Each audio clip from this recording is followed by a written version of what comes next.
I would like to call our City Council meeting for August 8th, 2018 to order. At this time, in our normal spot for a moment of silence, I just want us to be mindful of we are bestowed with many gifts and talents, but we are literally in a position that we must be good stewards of those, use them wisely so that all of our families, friends, community, and our world, we use those skills to impact them all. At this time, just a moment of silence.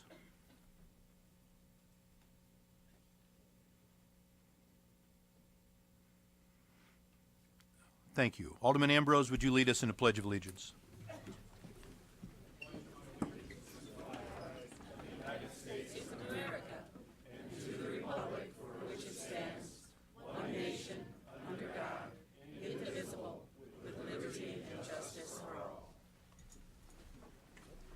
Thank you, Alderman Ambrose.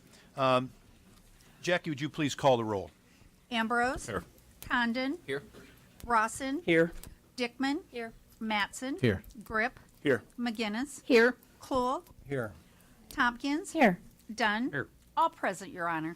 Thank you very much. And again, good evening. And as we begin this meeting of our City Council, I would again like to welcome all those in attendance and those who are viewing the meeting on television or on the internet. We respectfully welcome your comments and opinions, and please keep in mind that as you talk to the council, you're also sharing your thoughts with fellow Davenporters and with viewers throughout the region by way of our TV broadcast. We really are happy that you're participating in your city government and ask that your participation reflect the common desire we all share to make Davenport an even better place and greater place for all of our citizens. For the children, adults, seniors, and families in our community, those in attendance and those watching at home, I thank you for joining us. At this time, we ask that you turn off or silence your cell phones and other electronic handheld devices, as they can be disruptive and interfere with the audio system here in the chambers. If you wish to address the council on a specific item that appears on a discussion agenda, you're encouraged to do so during that discussion item. You will also have an opportunity to address the council under public with business portion, which will occur towards the end. When addressing the council, I ask that you step to the podium, wait to be recognized by myself, and speak to the council as a body and not to any single member. We will ask that you limit your remarks to no more than 5 minutes, and I ask that everyone will observe, and I know you all will, observe the commonly accepted rules of courtesy, decorum, dignity, and good taste. So again, thank you for being here this evening. First of all, will an alderman move approval of the minutes for the City Council meeting for July 25th? It's been moved and seconded. All in favor say aye. Aye. Any opposed, same sign. Thank you. City Administrator update this evening? Nothing this evening, Your Honor. Thank you. Also, will an alderman move the approval of the report of the Committee of the Whole meeting of August 1st, 2018?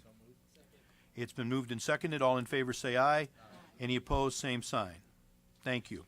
We have one proclamation and one presentation this evening. Our first proclamation will be read by Alderman Klohl. Thank you, Mayor. It gives me great pleasure to read this proclamation for the 6th Ward, Jersey Meadows.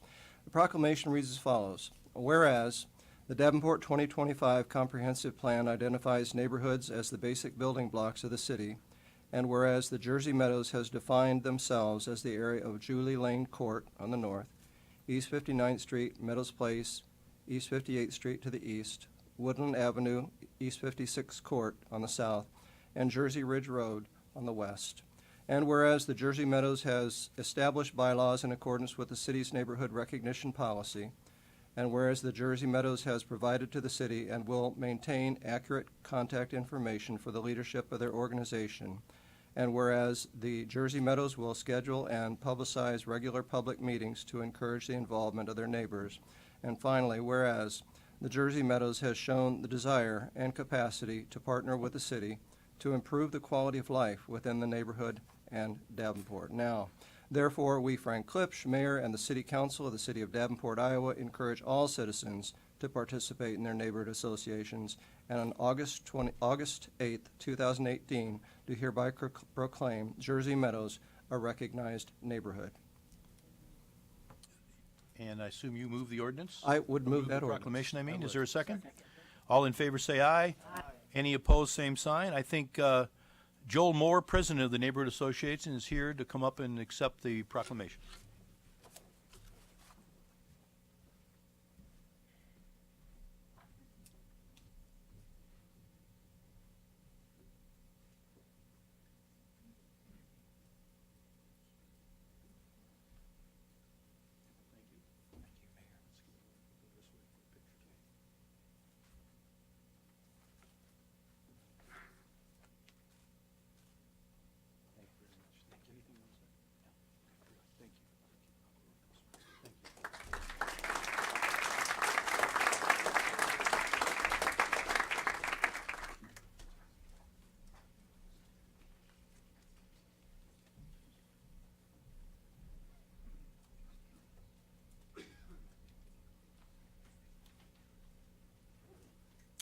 Also, we have a presentation this evening, and actually this is one of my favorite types of presentations because it recognizes a great local business.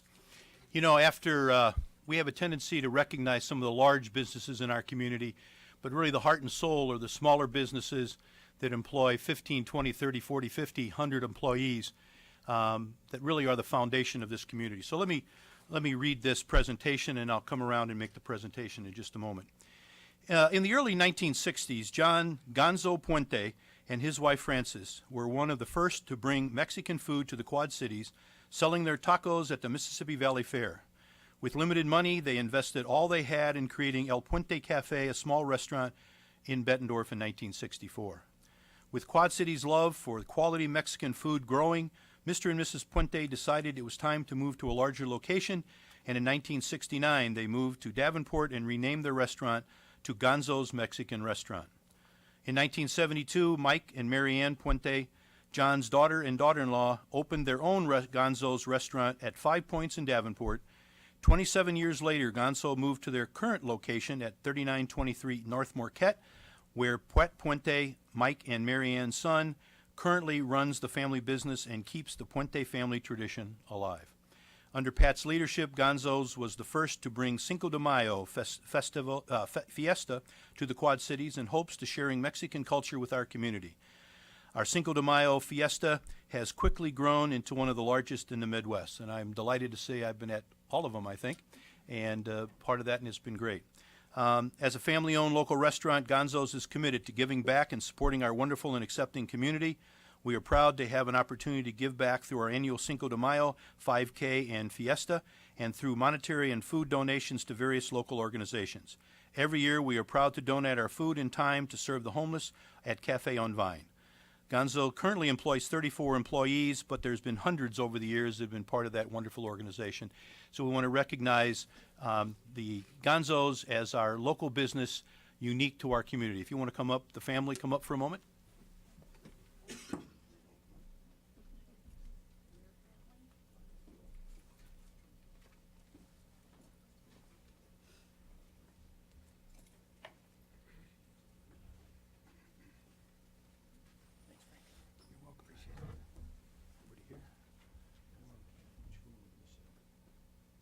Now just read this again. Local business, the foundation of our community, recognizing the unique businesses of Davenport, Iowa. Gonzo's, August 2018. Congratulations.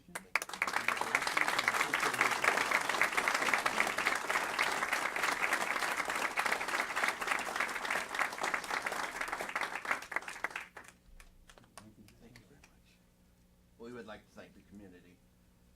We've had the support all these years. We couldn't do it without you people, without the city of Davenport, especially with Cinco de Mayo.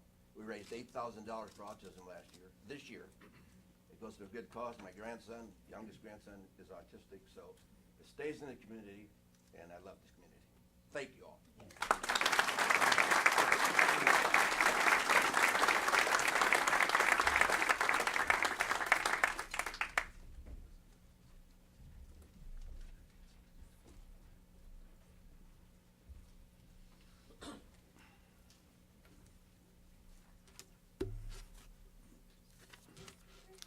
Okay, our next item are any petitions or communication from either council members or myself, and Alderman Dickman, as our community engagement chair, will lead off that discussion. Thank you, Your Honor. Wanted to let everyone know about a great meeting that Rich Kluhl and I were able to attend yesterday. Some community stakeholders are working on bringing something called multi-systemic therapy to the area, and I really encourage you to look it up. It's got proven results, evidence-based, to help our high-risk youth avoid interactions with the criminal justice system. And so I think they're going to need a lot of community support if they're able to get it here to bring the pilot program here. So hopefully everyone can check that out and really show it some support. I think it could be pretty transformational for the community. Thank you. Thank you, Alderman Dickman. Alderman McGinnis. Thank you, Your Honor. Just wanted to let everybody know that the August 3rd Ward meeting will be tomorrow night at 6:30 at the community room of the police department. We're going to be talking about the new zoning ordinance. I've asked the planner who will be talking with us to talk particularly about the parts of the new ordinance that will affect our core and heritage neighborhoods that are in the third ward. So if you have not been able to attend one of these meetings that the city's been holding, please come tomorrow night. We, as usual, I'll be talking about other city business, any issues and concerns that people in the ward are having. So please join us tomorrow night for third ward meeting, 6:30, community room of the Davenport Police Department. Thank you. Thank you. Seeing no one else at this time, we're going to move on to approval items on our discussion agenda. A little bit for those who may be new to this process.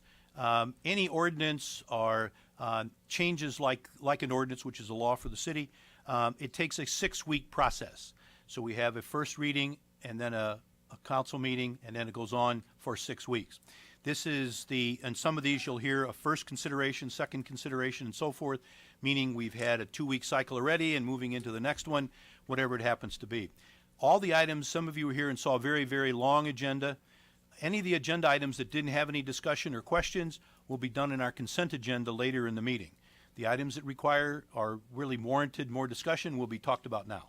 So first of all, our first item on the discussion agenda is a second consideration for ordinance for case number REZ 18-08, being the request of William Torsha on behalf of WCT Investments Davenport Series LLC for rezoning of 6.5 acres more or less located along the south of East 53rd Street and east of Lorton Avenue from R1 Low Density Dwelling District to PDD Planned Development District to facilitate commercial development.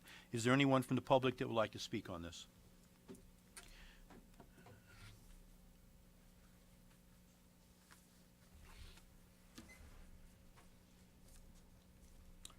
Good evening, Mayor, City Council.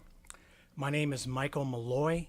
I'm a Quad City attorney who represents Craig and Charlotte McManus, who reside at 4728 Lorton Avenue, as well as more than a dozen other 6th Ward residents who are opposed to this particular rezoning.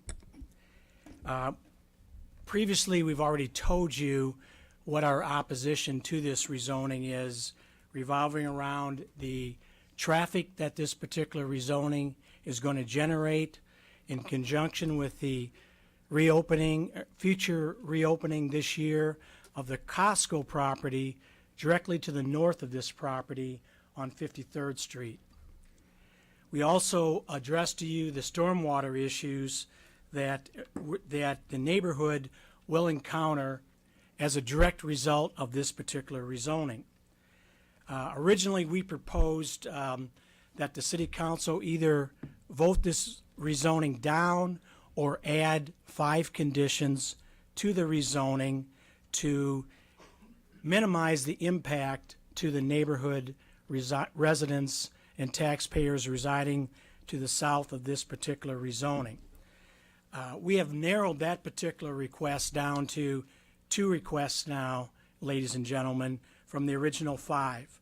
The neighborhood wants to add the condition that the area on the north end of Lorton Avenue be vacated and a cul-de-sac be installed at the intersection of Lorton Avenue and 53rd Street. This would be exactly similar, of course, to what you're doing on the east end of the property regarding Fairhaven Avenue, where you have on the ordinance agenda, you have your second consideration to vacate that particular right-of-way and close it off, and it's not going to be a through street anymore.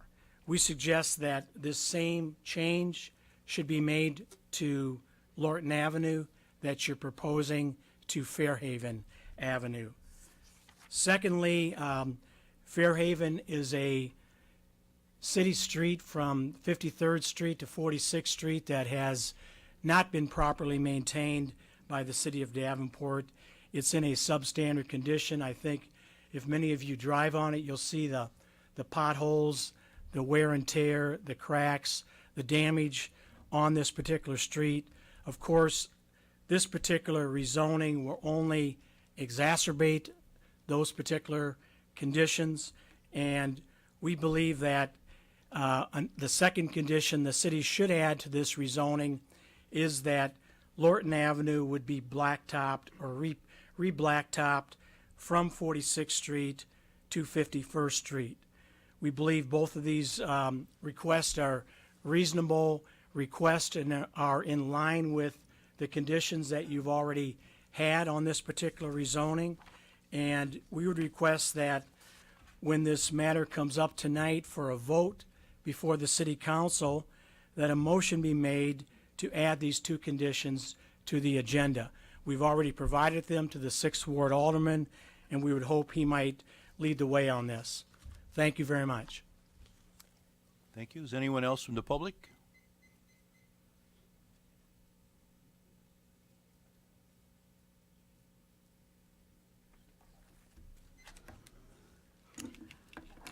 Yes, my name is Charlotte McManus. I reside with my husband, 4728 Lorton Avenue. As I've now known at local grocery markets and different places, the lady who thinks she lives in paradise, and I do, but I'm not going to dwell on that fact this evening because there are more important issues that I want to address. I'm going to try and do it very respectfully because I'm a very respectful person. On last council meeting, I have to tell you I was very disillusioned by a lot of things, by a lot of the council members. You evidently have made some decisions on these issues, which was very readily apparent to a lot of people. You know, we know on our area that people who've lived there for so long, we know what's coming. We know that Costco is a reality. We know that 53rd Street business corridor is going to go on. We know that 53rd Street is going to become a nightmare, as is Lorton, if you don't put a cul-de-sac in there. We have a petition, I don't know if any of you got it, was signed by over 50 people that want the cul-de-sac. We had many issues on this cul-de-sac. I was extremely upset when our alderman, who I consider a friend, decided that he would like to make a motion or move that the Lorton cul-de-sac be put on hold for an entire year. That just won't work. And maybe it's time for our legal team, maybe legally we can do something if you will not consider that. I think it's very important that we have the cul-de-sac, and we've even gone to the National Fire Director. Some concerns were on fire and ambulance. We're well within the limits of time. One developer told me that is going into the proposed development 2 weeks ago at the meeting. My husband made an off comment when he was speaking on possibility of legal action. And as I left and my husband left, he said, "You want to bring legal into this? You're going to find loads of dog fertilizer dumped in your front yard." I guess the word legal threatened him. Now, I want to remind you too, I don't use a lot of notes, but at the zoning meeting, the original zoning meeting, the vote was very close, 3-3. And the head of the commission voted in favor of the rezoning. But, you know, you people, you've been elected by the people of this community. I know you have a very, very generous business attitude, and I do too. But, you know, you have a responsibility for our safety. You really do. You have to take that into consideration. And I'll tell you what, if it doesn't, and fatalities happen, I don't know who's going to get sued, but somebody is. And it better not be me that dies, or my Great Dane, Rory Kathleen McManus, or my husband, or my great friends out there, or the children that run the streets. I don't want that to happen, and neither do you. So instead of, let's say this, heck to the residents and full speed ahead for developers, why not come up with some really great solutions that fit everyone? And you know, I have to tell you this, and this is going to be very short, and then I have 2 questions afterwards. But I belong to St. Paul Lutheran Church, and it was very fitting. The last prayer as we left, and it's very short. "O God, source of all life, on many days we feel that we are not good enough. We hear your word of love freely given. Make us willing to speak out for what is right and what act is just." And in all the things I've ever done in my life, executive director for this or that, realtor, I've always cared about people first. I always have. And you should too. That's all I'm going to say. End of sermon. But I do have 2 questions that I asked at the last meeting and I'd like answered. You don't have to do it right now, but I had 2 questions. Okay, how much money are the developers paying the city for Fairhaven? And how much of that could we use for a cul-de-sac? And how many homes have closed on 53rd? And what was the dollar amount they sold for? I don't resent anybody getting a lot of money for their homes on 53rd, and I know it was a lot of money because I know a lot of those people and they've told me. But I would like to have it in writing or someone verify that those amounts, if I could do that, please. So I thank you for listening. And like I say, I'm known as the lady from paradise, and I do have paradise. And I'm going to have my 57th wedding anniversary, August 26th. So that's really, I really negotiate for that. Thank you very much. Thank you very much. Thank you. Anyone else want to speak on this issue?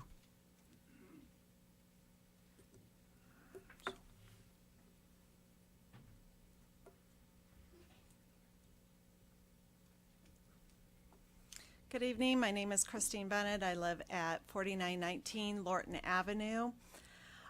Just wanted to say real briefly that I am asking you to please consider not voting for this issue at this time. We have issues with the street being busy. We have issues with not deciding if we need a cul-de-sac, if we need a one-way. The neighborhood is still divided about exactly what direction we would like to head. But if we could just hold off on voting yes and pushing this development through until we figure out what to do with Lorton. I hope you all have had an opportunity to drive down our street and realize that that street cannot handle an excessive amount of traffic at this time. I've asked each of you to do that, to just take a drive through our street and realize that this is not the right time to approve this development and put it on hold for now. Thank you. Thank you. Anyone else?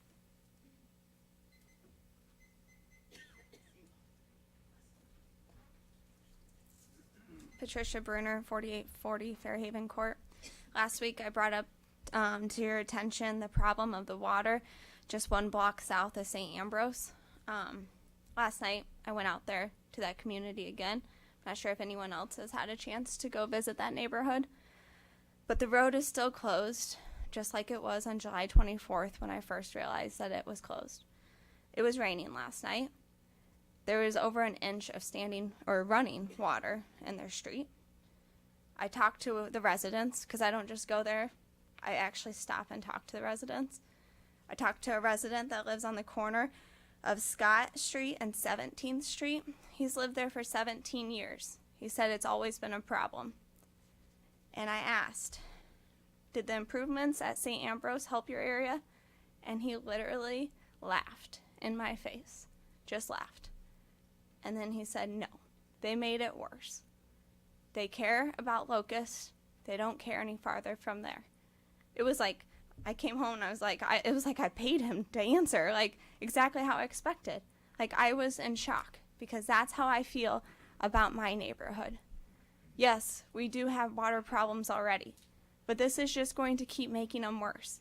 And until you guys can prove that you know how to solve the water problems and not just push them into the neighborhood, we need to hold off on this decision. It is so important that you guys stick to your new zoning plan. The 2035 zoning plan is a great new idea from all of you. It brings about great new change. All along you've asked my neighborhood, don't be afraid of change. What I'm asking you is don't be afraid of change either. Stick to your new zoning plan. Think through this. Is the infrastructure in place? Does it make sense for our neighborhood? If not, then they need to build right away. They need to go where the commercial area is ready. If not, this needs to be delayed until We have infrastructure. 53rd is widened. We can solve water problems. We've heard from Novak Construction that they're already having issues with getting trucks in and out of their location. They came and asked for an ordinance to work at 3 a.m. so that they could get their work done, and it was denied. You guys know, you hear the problems, that the area is just not built for the development that it has right now. How can we keep developing this? How can we keep doing it? One of the goals in your new zoning plan is to prevent deterioration of infrastructure and housing condition in older areas. It says the city has a problem that resulted in greenfield development usually being preferred. When I looked by my very first house, which is where I live currently, I told the best realtors in the Quad Cities, I do not want new construction. I want mature trees. I want an older home. I want a unique neighborhood. And they found that for me. Please don't destroy that for us. Please preserve those areas just like your zoning ordinance says.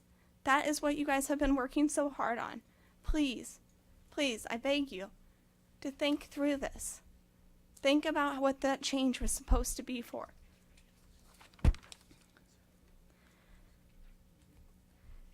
And also, if we're thinking about the area out north of Hy-Vee on Utica Ridge and the step-down approach that that area gets, why doesn't my neighborhood get the same type of approach? Why do we get 4 busy restaurants and they get a step-down approach that your senior planning manager has approved and seems fit for that area? Why do we get the busiest part of the area while others get a step-down approach? That's all I have. Thank you. Thank you. Is there anybody else from the public who would like to speak on this issue? My name is Adam Bruner, 4840 Fairhaven Court. First, I'd just like to start off with, I am one of the residents in the Fairhaven neighborhood that doesn't care for the roundabout at Lorton Avenue. I think it is about a 50-50 split, roughly. I think the decision to get some data and make an analyzed decision is a good one. I'm not saying we shouldn't do it or we should do it, but I think the idea to make a mathematical engineering decision on it is a great one. I'd like a couple questions answered. I'd like to know how much the developer, how much of land that is being vacated at Fairhaven should be paid for, if it were to be paid for. I'd like to know how much the city is going to have to pay the developer for the 8 to 9 feet that they're going to take on the south side of 53rd Street. And I'd like to know the difference between those two numbers to see if that could be applied to improvements to the water area on Lorton Road to make sure that the water goes directly into the creek. I realize that there's a lot of moving, shifting numbers here and plans in that area. I'd like the city, I think, transparently to lay all of that out for our residents. And I think you're going to get a lot more buy-in if you're very upfront with how all of this is going to fall into place. If it's all behind the scenes, it's going to be a lot harder for us to understand what's going on. So just to repeat that, I'd like to know how much Fairhaven should cost right now for that property value, and how much the road that will be vacated on the south side of 53rd that is going to come from the developer, the city's going to have to pay for, and the difference between those numbers. Thank you very much. Thank you. Anyone else from the public want to talk on this item?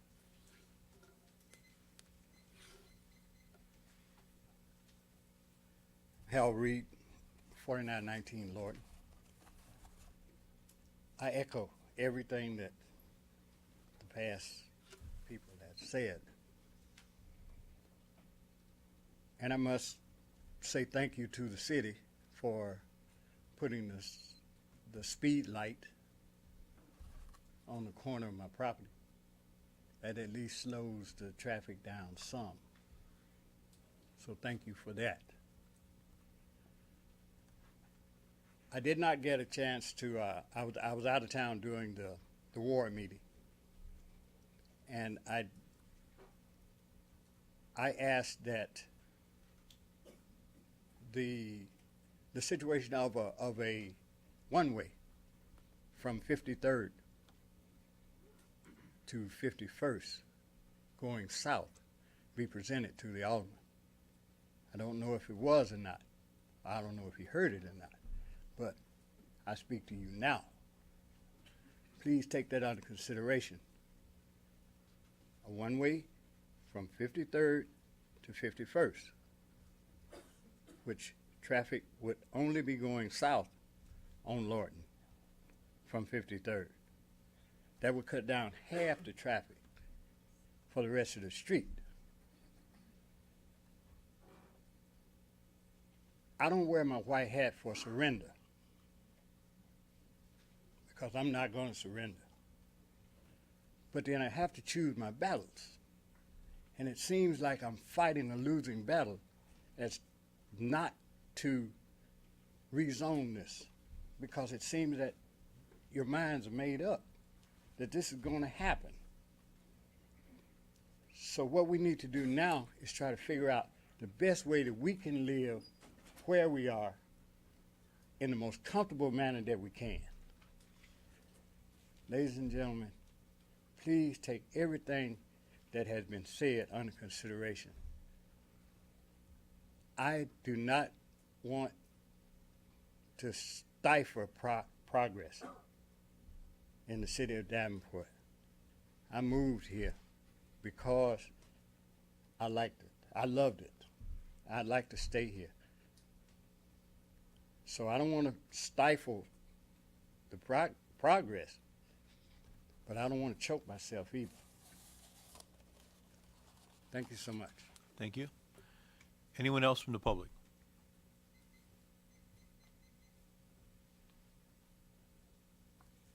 Good evening, Your Honor, council members. My name is Candy Pasternak. I'm a resident of the 6th Ward and a business property owner in the 3rd Ward. I'm here on behalf of the developer.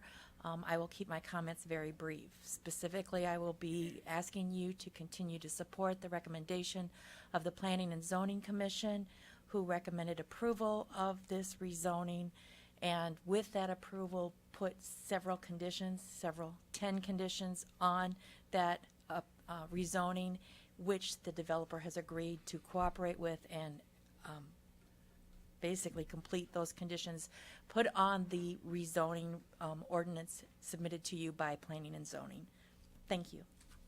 Thank you. Anyone else from the public?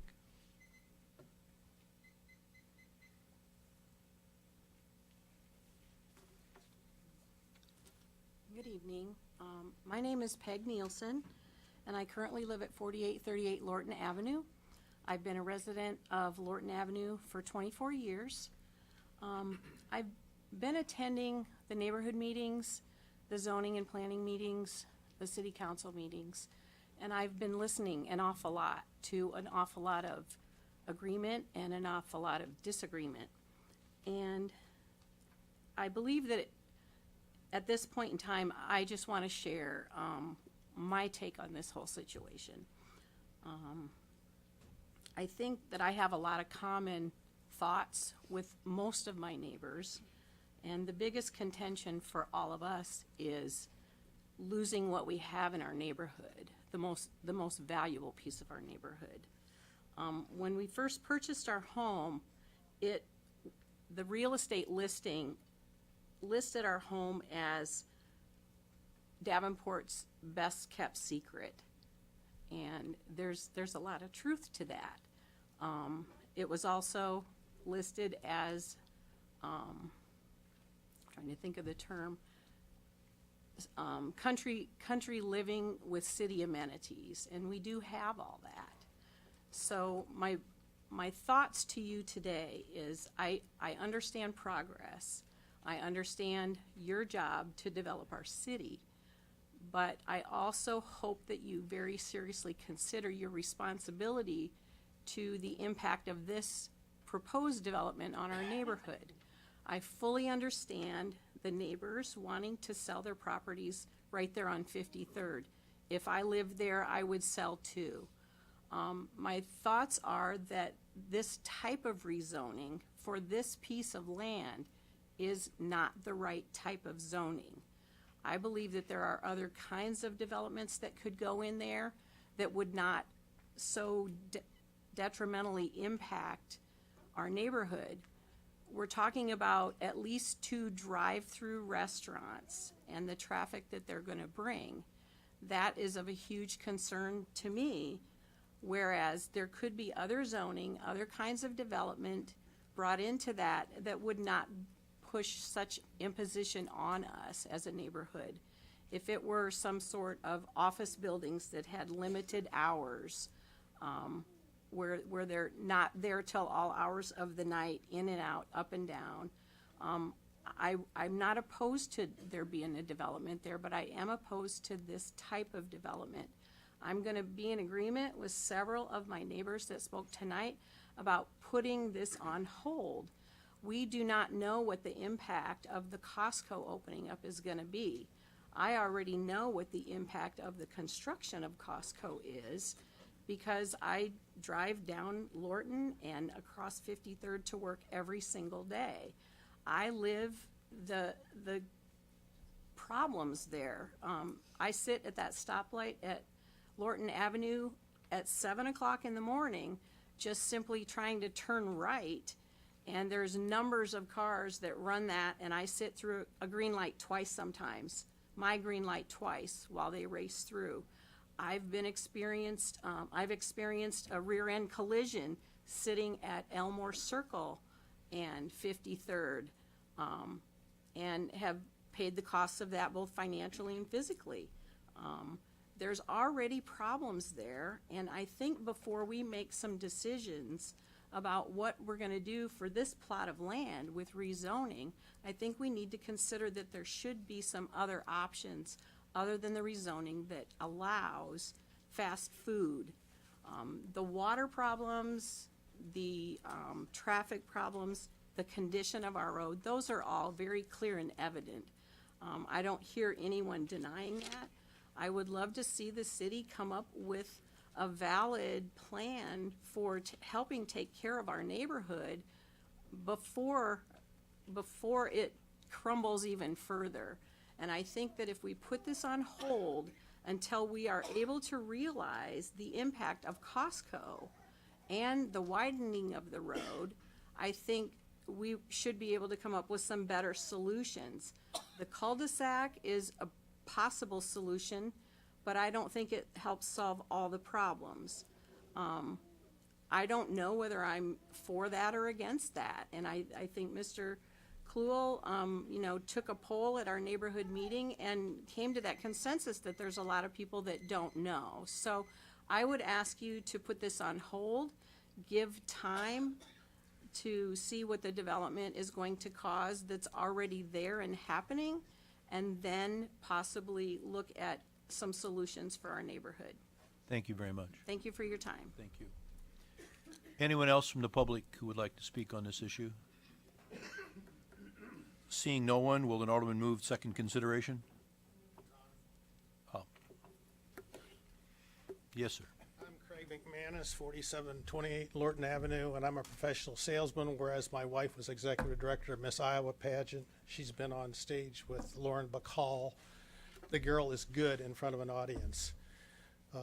I'd rather do something else, but I agree with my attorney, and I agree with what's been spoken. I'm for a cul-de-sac because whereas my friend said that he wants that thing to come from north to south, that's going to bring all the traffic in from 53rd Street. If we're going to do that, make it north, so then 53rd can't get down on our property. But this has been a lot of fun, and as somebody that spent his life as a one-on-one salesman, this has been one adventuresome ride. And I'm glad that my wife is so polished and likes this. And generally, if it's a meeting or if it's a dog and pony show, where's McManus? But I appreciate the job you do, and I've become very good friends of one of the gentlemen there, and I would hope that we can get our cul-de-sac. It's an interesting question how much the city's getting for that piece of property on Fairhaven, and hopefully that money would be used to blacktop, just like Maryview Lane, which has been blacktopped. Do that to Lorton, and that would resolve a lot of the problems. I wish you guys the best efforts in what you're doing, and thank you. Thank you. Anyone else from the public? Seeing no one, will Alderman move the second consideration? Is there a second? It's been moved and seconded. Any discussion from the Alderman? I see Alderman Dickman. Thank you, Your Honor. I'm very concerned about the water runoff. I know that when that was brought up last week, we did have staff check out the area around Ambrose, and that if you would do some more investigation and see what's going on and why there's a road closure, I think that that's definitely something that we would want to know all the details of before having the final vote. The one-way, I know, is under discussion. It's one of those things where if there is only one direction of traffic, it actually can encourage people to speed. So I want to make sure that if we do decide to do that, we do it right. And just reminder that this is the second consideration. But please do get us that information. Also, on the traffic safety, that's very concerning that there's accident data. If you could provide council with the accident data on that, that'd be great. Thank you. Thank you, Alderman Dickman. Alderman Klool. Thank you, Mayor. I wonder if Director Berger could step up to the plate and talk about the transaction of the cul-de-sac or the intersection of Fairhaven and 53rd in terms of how the city would work with the developer should this motion be approved.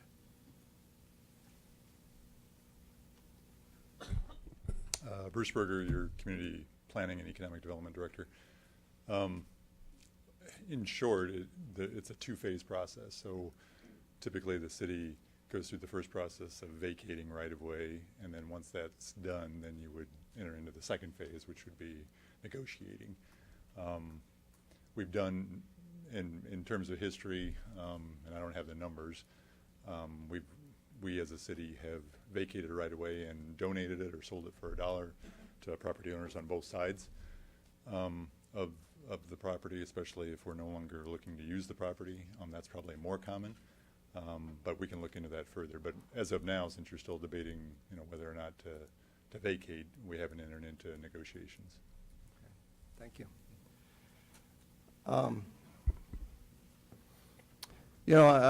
really do appreciate advocacy. I really do. And to the lady from Paradise, I don't want to make anybody unhappy. I don't. But this issue of justice in a representative democracy is somewhat difficult. I'm finding it to be difficult. I have for the last 17 years as an elected member of the city's government in one way, shape, or form or another. But I think that, I don't exactly know where to talk because you all spoke so articulately about the issue, and I appreciate that. The reason that I held a neighborhood meeting last week for the residents in the area was to listen to you, to do what a ward alderman is supposed to do, which is to listen to your concerns, your comments, your concerns, your gripes, et cetera, and bring those to the table here. I did that last week. I told the council that, in fact, there was not consensus regarding the cul-de-sac. And that's the primary thing that I wanted to talk about because, frankly, I think a cul-de-sac is a great idea, just speaking personally. I think it keeps it a residential area, but I don't live in that neighborhood. And so I listen to people talk, and we listen to their concerns, and there was no consensus one way or another. So I think that the wisest thing to do in this situation is what I proposed last week, and that is that staff prepare a resolution that will study traffic in the area over the next year and then come back with a recommendation as to a cul-de-sac makes sense or it does not. One way, it makes sense, does not. So those are issues that we did talk about. I know that the gentleman with the white hat was not there, but we did talk about those issues pretty thoroughly. We thought about maybe talking about the 4 one-way alternatives, but clearly there was just not, it was not the place to talk about that. So I think the considered approach to this is to study it for a year. As the gentleman mentioned, we do have a speed sign up already. In the interim between now and then, what we need to do is we need to accommodate the people in that neighborhood, all of you who live there. And so we're going to, as I mentioned last week, these water issues, a lot of those are legacy issues that need to be taken care of, and we're going to do that.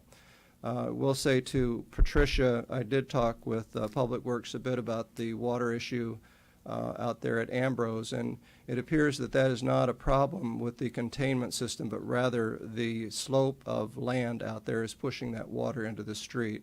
But I will look at that further as Alderwoman Dickman has asked for as well. So I do appreciate all the comments that were made. I'm trying to do justice in this democratic format as well as I can, and we will move forward with this. To the comment that the council has made up their minds in terms of whether or not to approve this motion, I'll tell you that they have not. Every week we listen to more comments, and you're coming forward with more comments every week that need to be addressed. We will address those, and nobody's mind on this council is made up at this point until the third reading. So I do hope that you respect that this council is listening and is reacting to public comment. Thank you. Thank you, Alderman Klool. Alderman Grip. Thank you, Your Honor. So the three concerns that I continue to hear from the residents are regarding the water, regarding the traffic, both on the arterial 53rd and then also on Lorton, neighborhood traffic, and then the tranquility of the neighborhood, the peacefulness of the neighborhood. To start with the water, I think what the developer has proposed is really good, and I know St. Ambrose keeps being brought up, but I went to school at St. Ambrose in the early 2000s, and if it rained over an inch, there would be a foot or more of rain in the parking lot, and people's cars would be ruined, and the infiltration system that they put in has alleviated all of that. That doesn't happen anymore, with the exception of these 10-year rains that drop 5 inches in an hour or so, which we just don't build our infrastructure for that. So I understand that there are existing water problems in the neighborhood that we've talked about, and I think Alderman Klool has a handle on, and we can address those, but I don't think that this development will be adding to that problem because they've put in the correct solution to begin with. The traffic, I understand the neighborhood traffic. If you've been here these last few weeks, you also understand my feelings on the traffic on 53rd, which is it's going to be awful whether Portillo's and Costco goes in there or not, and it will continue to be a high traffic corridor. But I am concerned about the neighborhood becoming a high-speed pass-through. But I started to get a suspicion as different folks got up and talked, is that the neighborhood wasn't in agreement with do they want a cul-de-sac or don't they? And then Alderman Klool had the meeting, and the poll that he took kind of bore that out, that there was an agreement, and I agree with him that we should take the time to actually see what happens and then make a decision based on the data that we have. We're collecting data for a baseline right now, so we will have a baseline. We will be able to see the impacts, and then we can make a decision based on that. So I thank Alderman Klool for his leadership on that issue. And then the tranquility aspect. If you take out the parking, or I mean the traffic, which I just discussed, I think this developer has done a good a job as any developer that I've seen on a project in working with the neighbors to make sure that there is a proper buffer, that it does look good, that the materials that are being used are aesthetically pleasing, and the plants that are being put there will help to buffer and also look good. So I'm pleased with that. And then the last thing I'll say about vacation, and some other folks might want to talk about it, and people look at it differently than I do. I think a lot of folks look at a road as an asset, and I just look at it as a depreciating asset that inevitably becomes a liability to the city, cost to the city.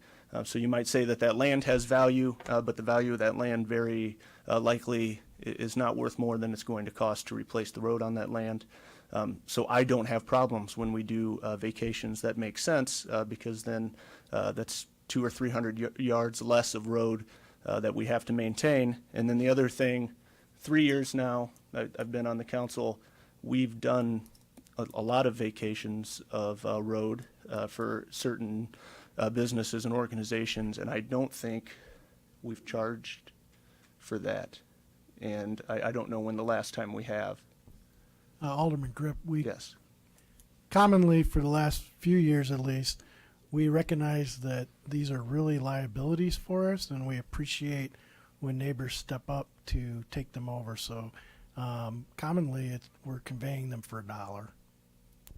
Thank you. And as I just stated, that's my viewpoint of vacations as well. So thank you, Your Honor. Thank you, Alderman Grip. Alderman Mattson. Thank you, Your Honor. Just if you could, staff or Ms. Spiegel, there are a couple questions that folks had. If by next Wednesday we could have answers. I know last week I asked for some answers, and so next week, please, let's have answers. Developer, I asked a question last week about the vacation. Do you have an answer for that, if he's here?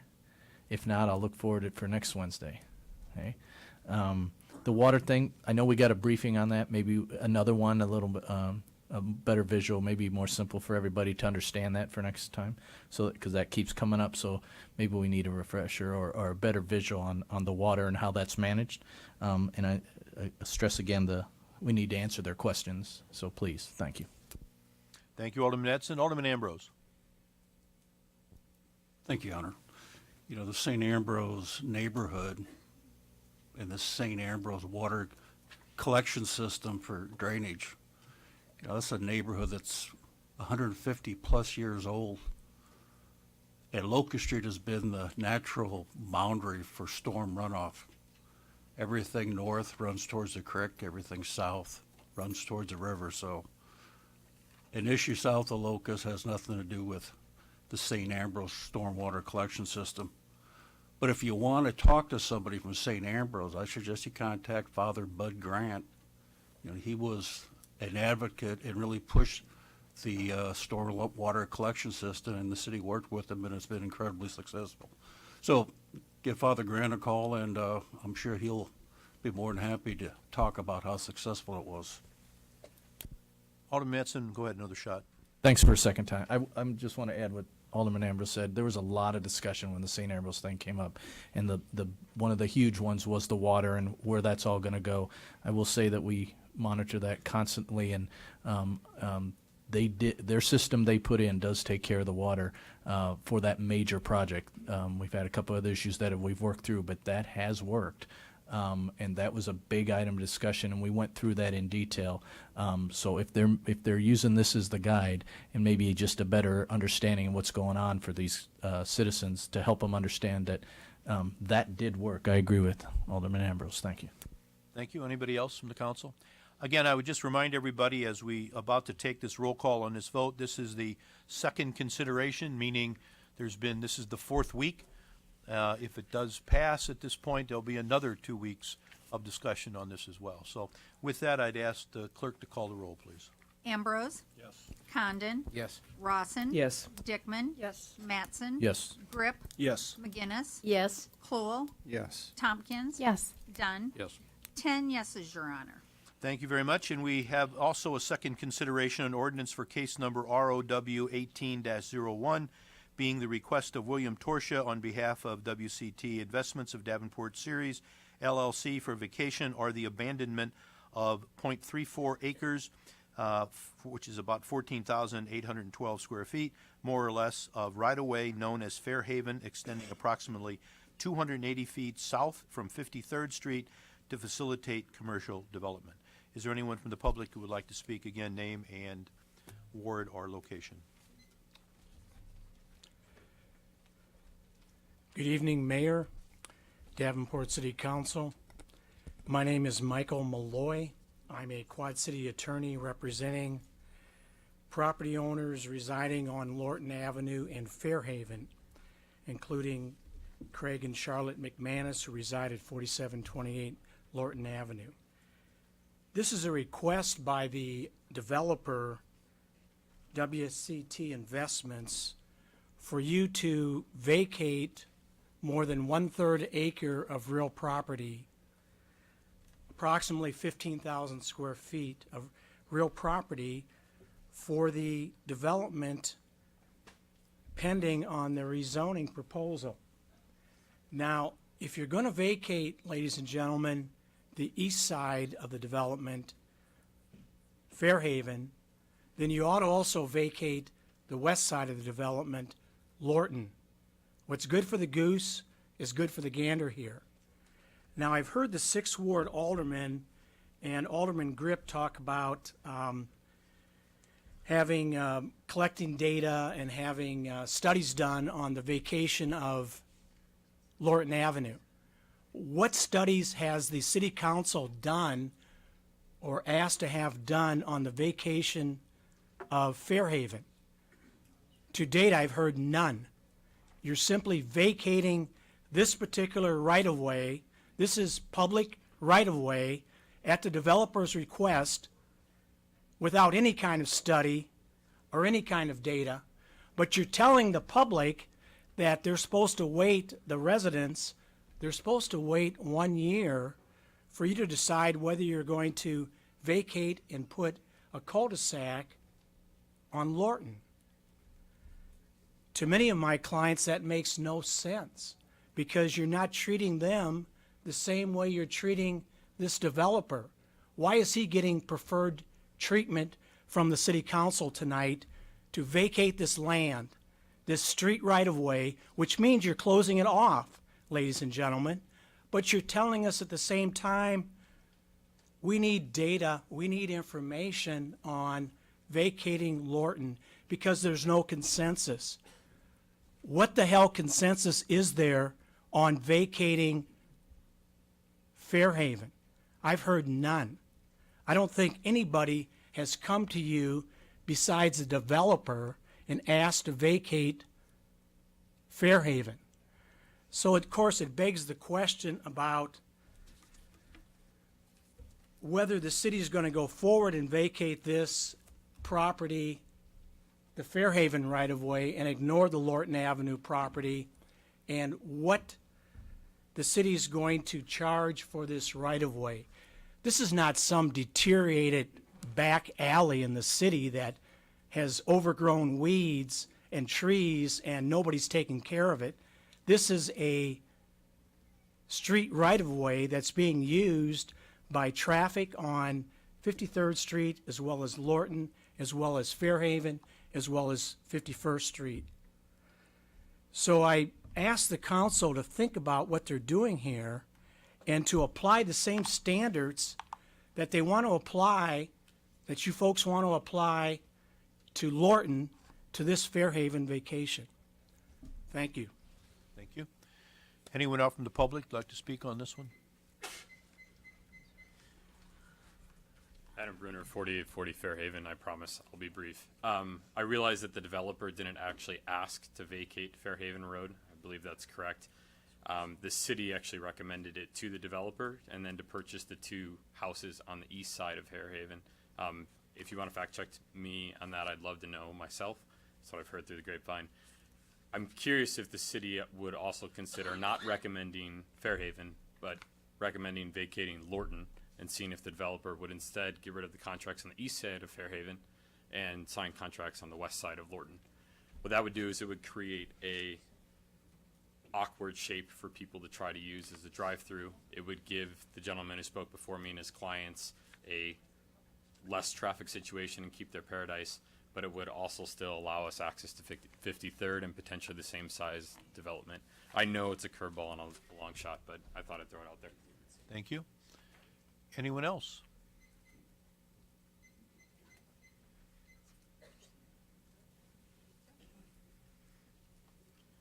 This will be very quick. I really do want to know what the developer is going to pay the city for Fairhaven. Just not fair. And then for you to say that the cul-de-sac is going to be put on hold for a whole year.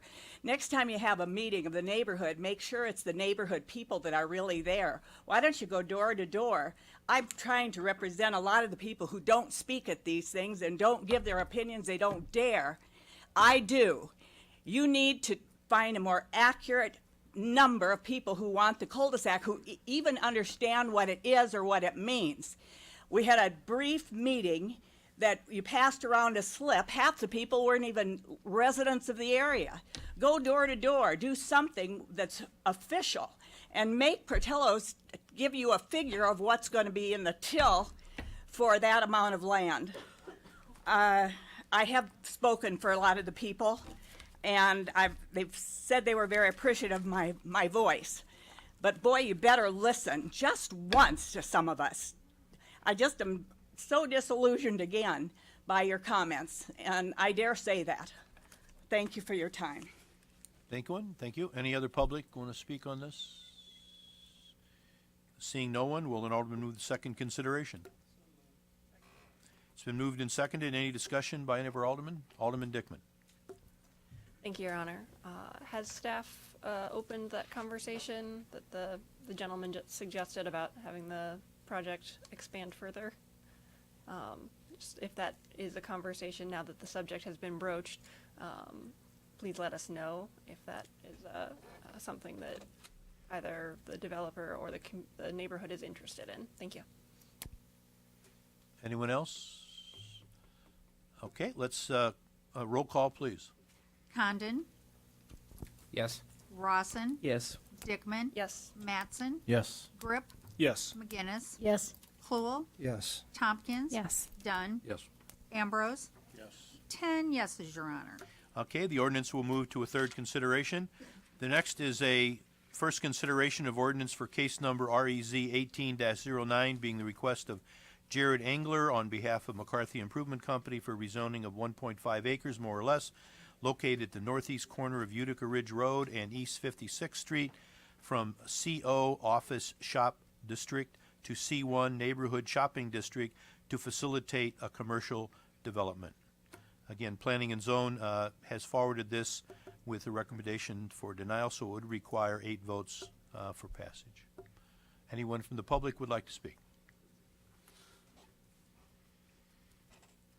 Good evening. My name is Stacy Spillum. I'm the owner of Pure Hair Studio that resides in the 6th Ward at 5515 Utica Ridge Road. We are on the south corner of the lot that we are speaking on tonight. For 6 summers now, I have my salon has been on that corner. And for 6 summers, I have seen that land be mowed at the corner of 56th and Utica. It wasn't until about a year ago or so that I was able to envision the reality of possibly having my business there, along with other small businesses. So Pure attracts customers from all over the Quad Cities, but the nearby residents in our area have been the strength to what our small business is. At the first neighborhood meeting that we held, I of course thought everything was going to be rainbows and butterflies. In fact, I had my mom make cookies for the meeting. To my disappointment, my vision and passion was clouded with concerns that what could be if Pure fails? Is there going to be more traffic? Is there a loss of the quiet and peacefulness of the area? I felt defeated and was questioning myself, but I realized I had some of the very same concerns that the neighbors did. I was actually on their side with the same concerns. I love the quietness that the area has, and in some way it must have aided in Pure's success that we have had today. I am passionate about maintaining the same value that this area has, and I know I will be able to continue to be a great neighbor to this to the residents. At the end of the day, as a small business owner, I need their support. So with the expansion of Pure Hair Studio, we will increase our team from 14 employees up to 25 to 30 employees. Our sales will be projected to go from 1.2 million to 2.5 million. Our customer base will go from servicing on average 65 men and women to over 100 men and women being serviced.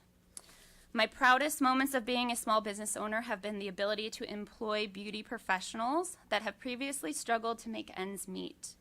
I've been able to give them the ability to be supported, inspired, and financially successful.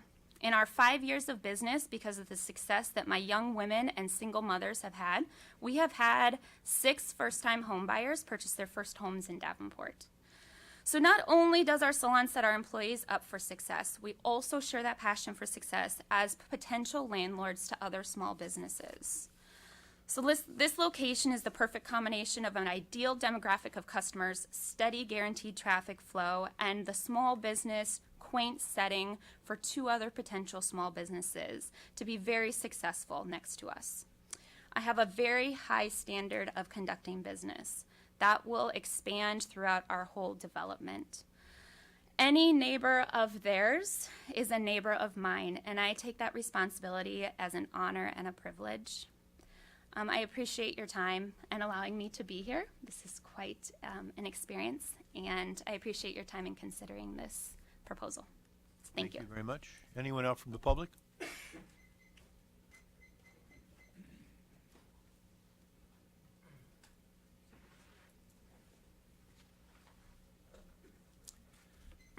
Good evening. My name is Jim Payne, and I live at 4204 East 58th Street in Davenport.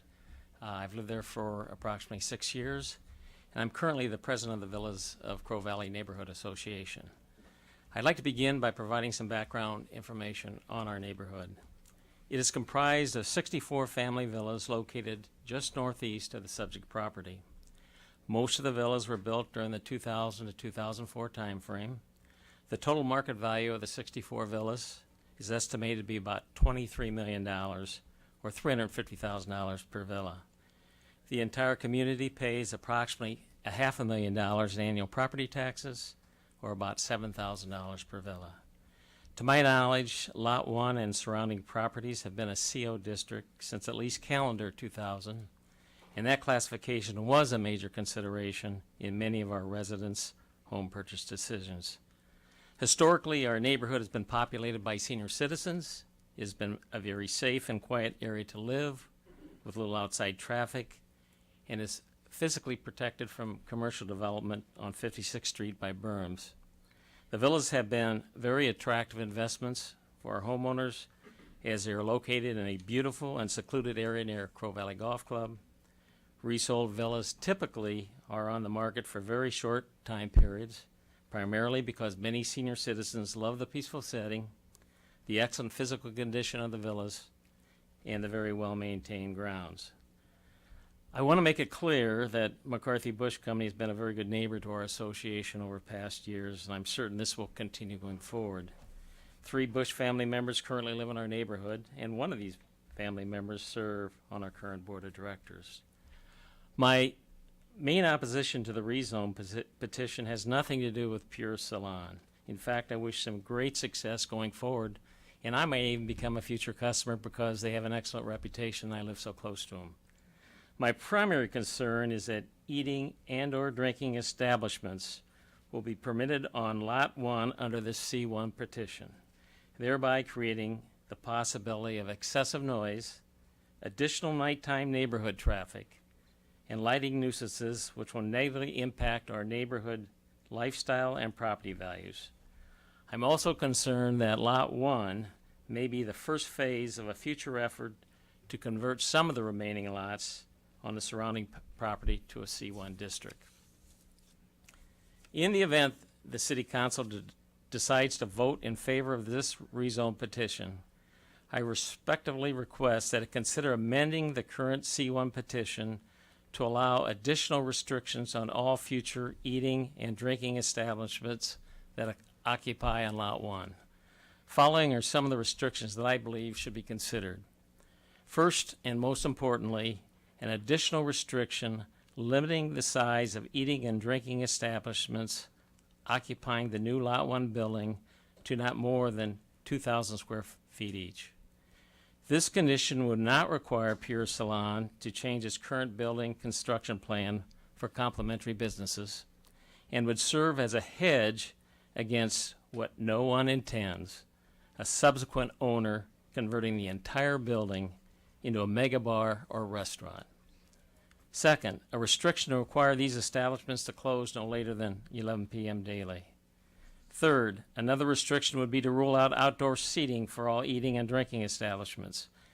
However, a reasonable compromise might be to limit outdoor seating for each establishment to 200 or 300 square feet. Finally, it does not appear that the current plan, given the size of Lot 1, would allow for drive-through operations. But adding this additional restriction would ensure that, should businesses change. In closing, please consider my concerns and proposed restrictions when it comes time to vote on this petition. Thank you for your time and consideration of this matter. Thank you very much.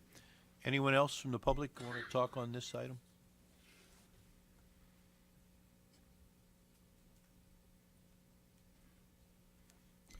Good evening. I'm Rusty Hunter-Zuber, a resident of the 6th Ward. And as I talk to you this evening, the theme I want you to keep in your mind is 2 words: skepticism or cynicism. There is a difference, but it is mainly in degree. You're probably wondering, how does this relate to this zoning request? Over the last few months, I have listened to and provided inputs on zoning request. I have 2 observations, or perhaps they are only just perceptions that could be changed. Traditionally, over the years, City Council is heavily biased towards development. The second is, despite the statements that decisions have not been made and inputs, even those in opposition, are welcome, it appears that minds are not as open as one might like. Those lead to my skepticism, especially with respect to this request. I have a high degree of confidence that a supermajority will prevail to overrule the Zoning Commission recommendation. What's interesting is, on the surface, I can understand that position. This is a relatively benign request for C1 usage within a C0 parcel. The petitioner has significantly reduced the impact compared to the initial request. If there were a sliding scale of zoning from C0 to C1, I would rate this at a C0.2. Hardly a cause for concern for me. So my request this evening is to hear the City Council's discussion and plans to provide protections in these 3 areas. The first, following with the prior speaker's discussion, is to ensure that the utilization within the agreed to uses fit within the current nature of the surrounding properties and neighborhoods. By the word utilization, I'm talking about how the allowed businesses operate as good neighbors. The residents of the villa have offered their ideas and are willing to engage in those discussions. The second is to ensure that subsequent uses of this property maintain that appropriate utilization. Let me describe a potential scenario that gives me cause for concern. After 5 years, the primary business, who is also the property owner, has been so successful that they need more space. They recognize that the current property has pretty good market value due to the C1 zoning.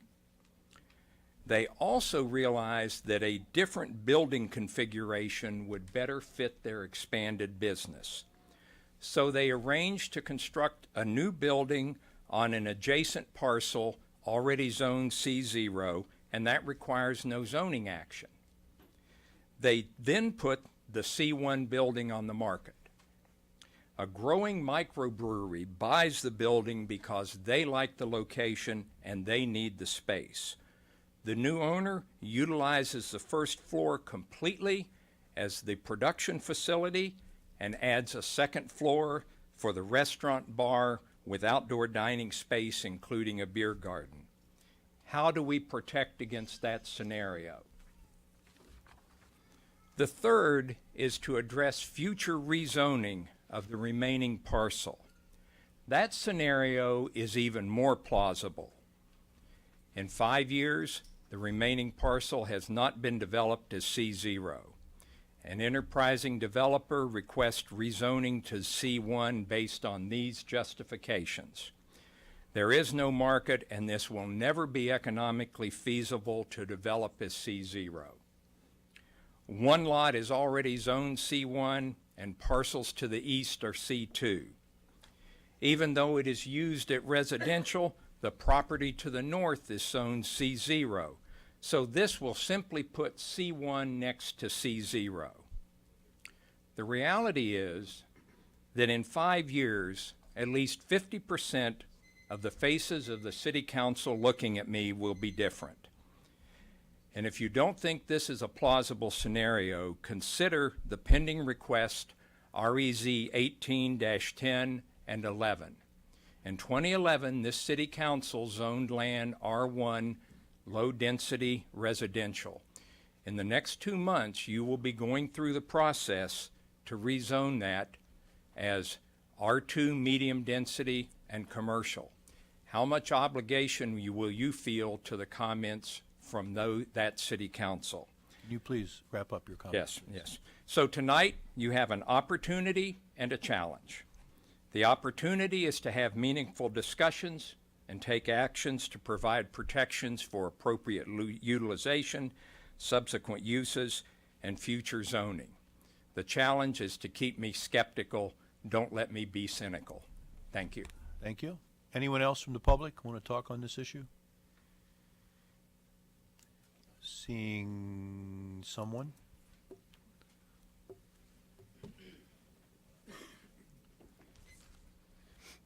Good evening, Council. My name is Chris Spillum, husband and business partner of Stacy Spillum that was up here earlier tonight. Here to express my support for the rezoning development. Tonight, I would like to go over a few facts on the site and also cover a couple of current projected impacts that our current business and future tenants would have. The facts are, we are trying to rezone 1.5 acres from CO to C1 with restrictions. The lot we are pursuing is roughly 600 feet from the neighboring condos. 600 feet is roughly 1.5 to 2 city blocks. In perspective, that would be from this building we stand in today past the courthouse. It should also be noted that those condominiums are currently approximately 200 feet from a C2 classification property. So they're actually closer to a C2 than what they would be to us moving to a C1 currently. Again, we believe the adjustment in zoning would have little to no effect on those neighboring condos. I would like to give a quick rundown of the economic impact of our current and future business has. Currently, our salon pays roughly $90,000 annually in sales tax. And based on the expansion, we would expect that to increase to roughly $175,000 annually. The potential tenants, based on average lease to revenue ratio, would have an estimated additional $85,000 in annual sales tax. That would bring our total development up to $260,000 in annual sales tax that helps support the city and county around. The property itself would also have an estimated property tax annually of $65,000, which I currently believe that it is collecting next to nothing right now. Lastly, I think it's worth mentioning, and Stacy had said it before, but again, you know, since the opening of our business 5.5 years ago, of the employees that we've had come through our salon, we have had over 6 of them purchase their first homes in the city of Davenport. You know, our employees work here, they spend here, they buy homes here, they start their families here, they send their kids to school here, right here in Davenport. And I believe all of the revenue and tax that I spoke of earlier is great, but to me, that is real impact. That is the vision that we had when we started our business and that we continue to have, to create something the whole community can benefit from. So, Council, I ask you again tonight for your support in helping us deepen our investment into the city of Davenport.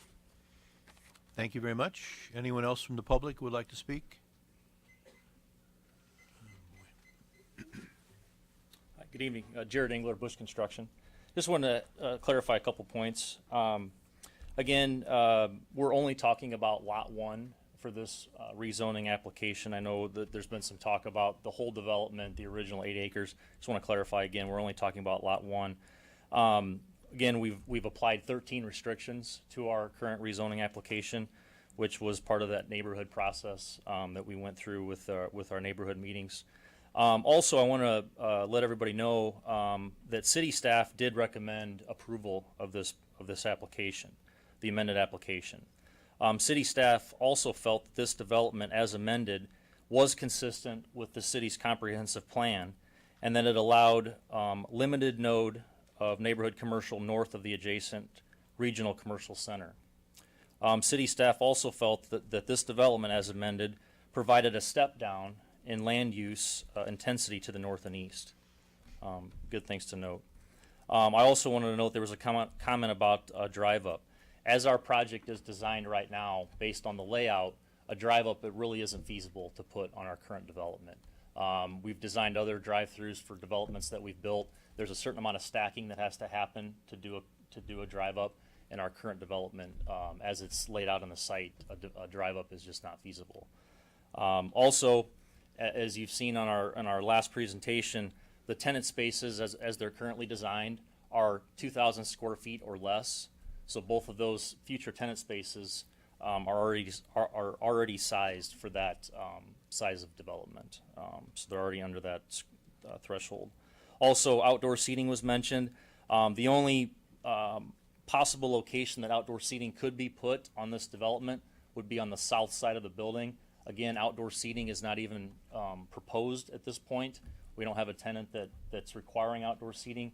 If it would be proposed, it would be on the south side of the development. The building right now is slid to the north property line, so outdoor seating wouldn't be possible to be on the north. So again, it'd be the furthest location from the neighborhood. So again, I just wanted to mention a few of those things. Thank you. Thank you very much. Anyone else from the neighborhood or any other neighbor or public with business?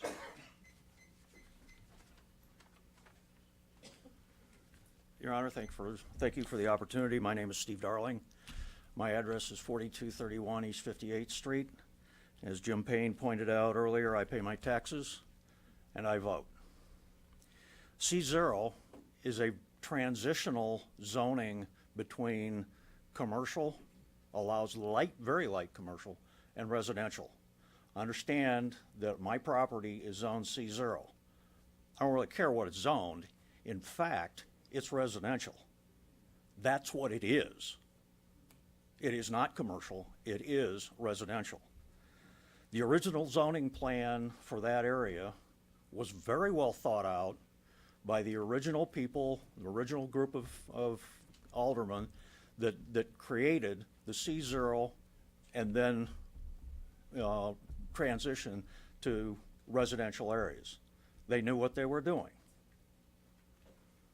The zoning commission has voted against this proposal. They have recommended, they're the experts. They are your experts in this area. They've turned it down. I would listen to them. If you don't, it's my position that you need a very compelling reason to override their decision. And it's my opinion you don't have one. Thank you for the opportunity. Thank you. Anyone else from the public want to speak on this item? Seeing no one, will an alderman move the first consideration? Oh, we've done that already.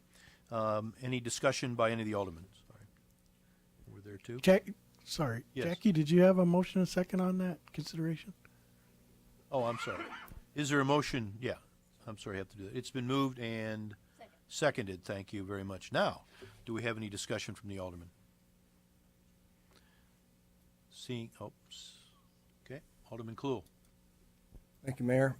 Thank you all for attending this extended 6th Ward meeting tonight. A lot of things happening in 6th Ward.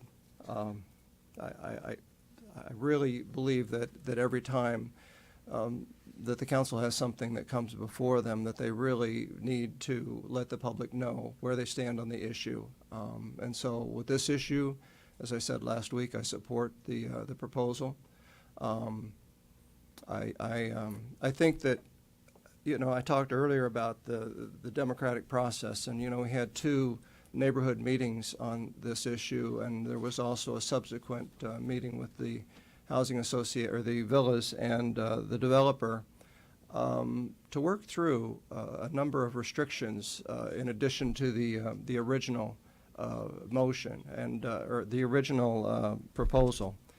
And I think that's the way things ought to work. I think that rarely does everybody get everything that they want. It just doesn't work that way. That's part of the juggling act.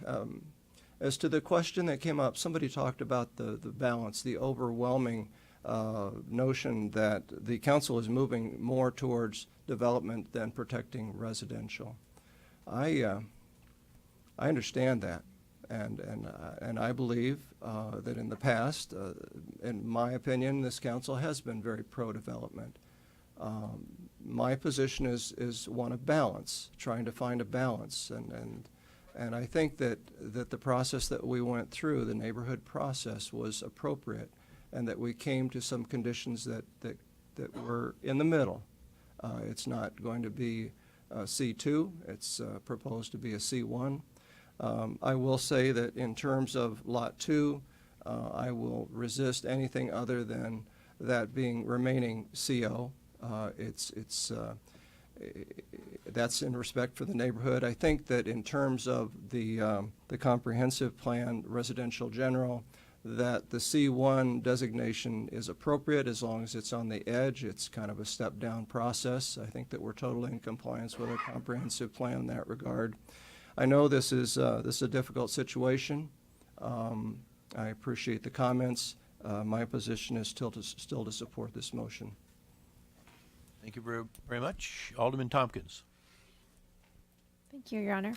I just wanted to say thank you also for everybody coming down and talking about this tonight. Your time is appreciated. And I appreciate Alderman Kluhl, who has spent time with the neighbors and with the developers.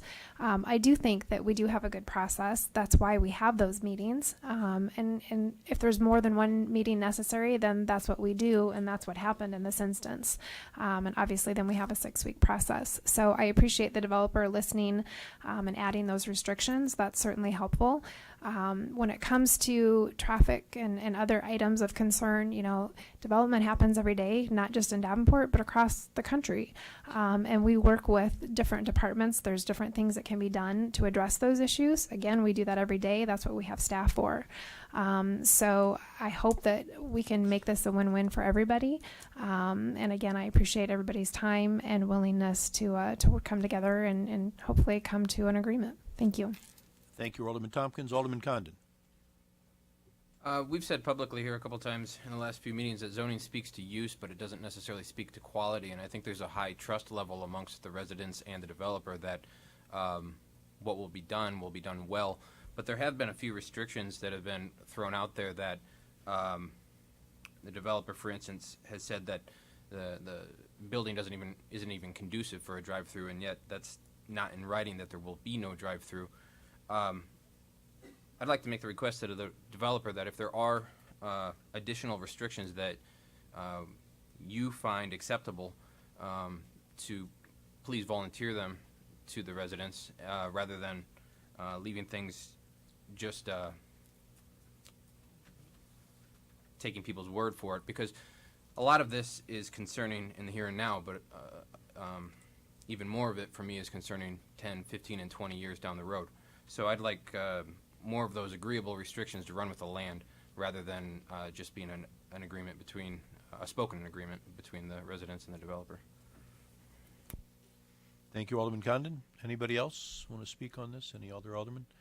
Seeing none, will the clerk call the roll for roll call on this vote? Rawson. First consideration. Yes.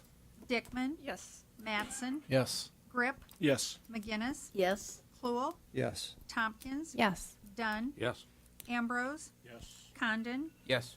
10 yeses, Your Honor. Great. This will move on to a second consideration. Our next item is resolution for case number P18003, being the preliminary plat for Pheasant Ridge subdivision located west of Elmore Avenue and north of East 53rd Street, containing 64 buildable lots on 43.27 acres, more or less, Pheasant Creek Estates. Is there anybody from the public want to speak on this item?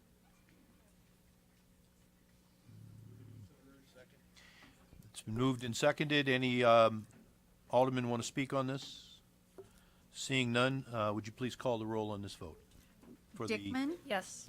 Mattson? Yes. Grip? Yes. McGinnis? Yes. Cluel? Yes. Tompkins? Yes. Dunn? Yes. Ambrose? Yes. Condon? Yes. Rawson? Yes. 10 yeses, Your Honor. Thank you. That resolution is adopted. Next is our first consideration for ordinance amending Schedule it's under 11 of Chapter 10.96 entitled Resident Parking Only by adding East 32nd Street along frontage of 424 East 32nd Street. Is there any public with comments on this item? Seeing none, will an alderman move the first consideration?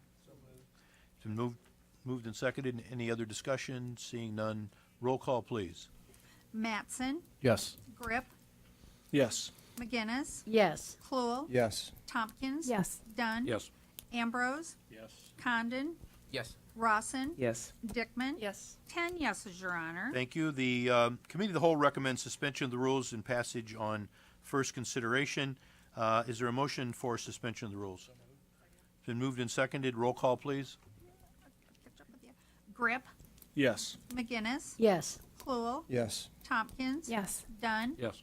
Ambrose? Yes. Condon? Yes. Rawson? Yes. Dickman? Yes. Mattson? Yes. 10 yeses, Your Honor. Thank you very much. Is there a motion for passage of second and third considerations? It's been moved and seconded. Roll call, please. McGinnis? Yes. Cluel? Yes. Tompkins? Yes. Dunn? Yes.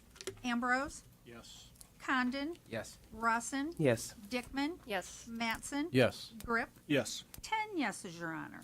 Thanks. Before we move into the next one, Alderman Tompkins, as the chair of our Finance and Administration Department and Committee, would like to make a statement before we start. Yes, thank you, Your Honor. I'd like to, first of all, thank everyone for coming down and talking in regards to this item and for providing your feedback in regards to the commission change. As explained previously, this is a proposal with a process to modify this document. People have responded via council attendance, email, and telephone. And again, I want you to know that your time is much appreciated. As you know, there are a number of issues to consider within this change, and I feel that we are restricted by the 6-week process. Therefore, I plan to make a motion to table this item for 2 cycles to allow more time for conversations and research. I envision members of the commission, community, and council to meet and discuss this item further. If this item is tabled, it will not be on the agenda for 4 weeks and will return on September 19th. I would like to allow the public, the council members, and the mayor to comment on this item before making the motion. Thank you. Thank you very much. Again, everybody will still speak. I'm going to now read the first consideration, and then we will move forward with public with comments. First, consideration of ordinance amending Chapter 2.58 entitled Civil Rights Commission to replace it with a new Human and Civil Rights Agency. Any public with comments, please?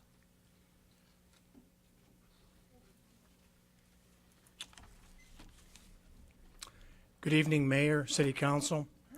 My name is Michael Malloy. I'm a Quad City attorney, and I represent the Davenport Civil Rights Commission. And I'm here to tell you tonight that the Civil Rights Commission is strongly opposed to this particular ordinance. And you heard the outpouring last week concerning this ordinance from many, many citizens. I would ask anybody here tonight who is opposing this particular ordinance to either stand or raise their hand.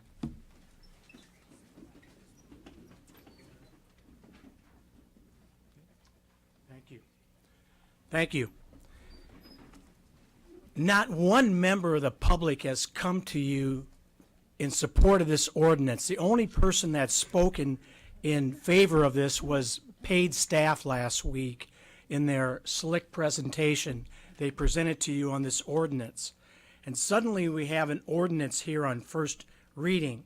This particular ordinance is an illegal ordinance under Iowa state law, and I would tell you if it is pushed forward, it will be challenged in Scott County District Court. You already have the appointment power for this under this ordinance of the individual commissioners who are on the commission.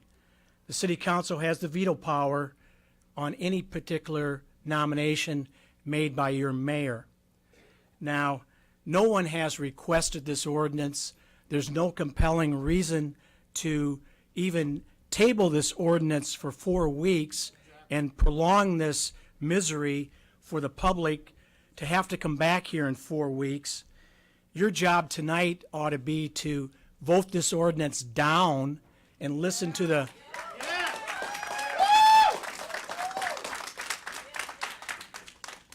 vote this ordinance down and listen to the public regarding this ordinance, because no one supports this particular ordinance. Thank you.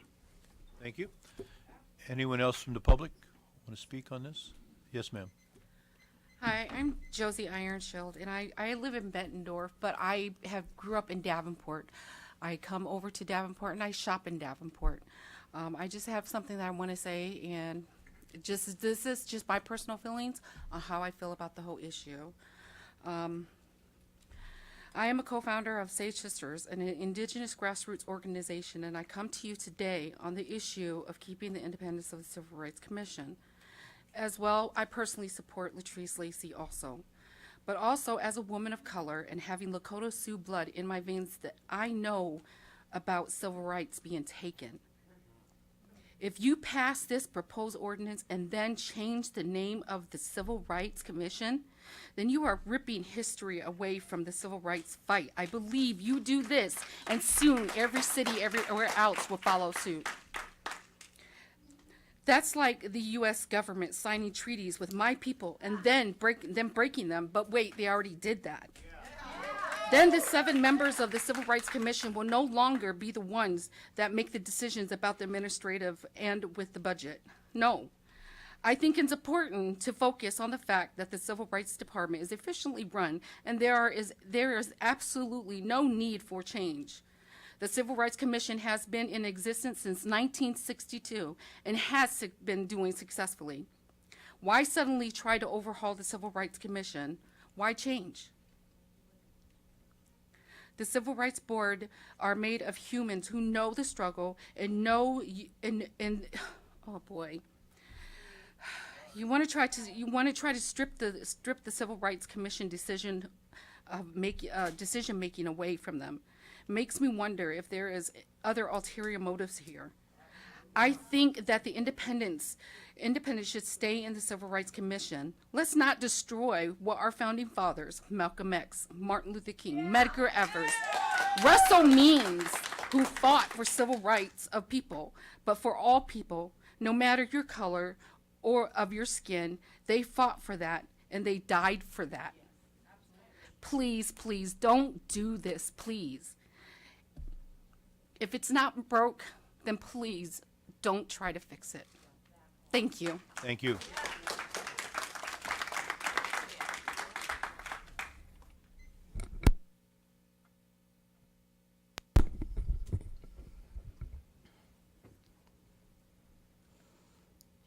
Hi, my name is Dirk Hillard. I'm deaf, and I have 2 beautiful deaf children and a wonderful deaf wife. And I'm here standing before you today to show my support for the Civil Rights Commission and Latrice Lacey specifically, and I know that these folks in the audience agree with me. I'm also here to represent the members of the deaf community that live in the Quad Cities and the oppression that we've faced historically. We've faced discrimination and we've been marginalized, and we rely on the Civil Rights Commission to make sure that our rights are protected. And I'm looking at the city councilors here and seeing how much privilege you folks have.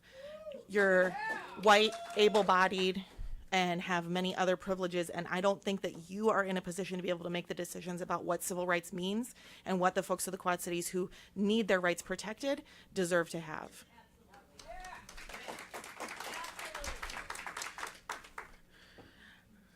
We have several times, I'm the president of the Quad City Deaf Club, and we have several times invited the mayor and other counselors to come to our events, but the only person who has ever showed up to our events is Director Latrice Lacey, who has come several times to show her support for the deaf community, even though she had absolutely no reason to do so.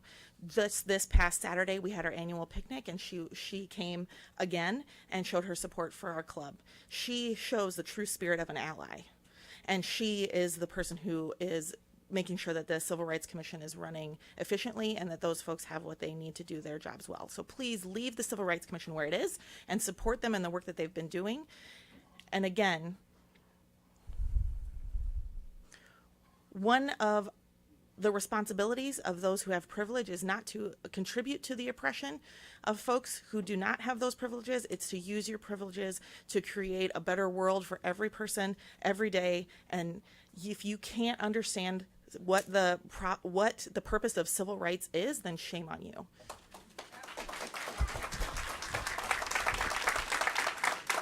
Thank you very much. Yes, ma'am.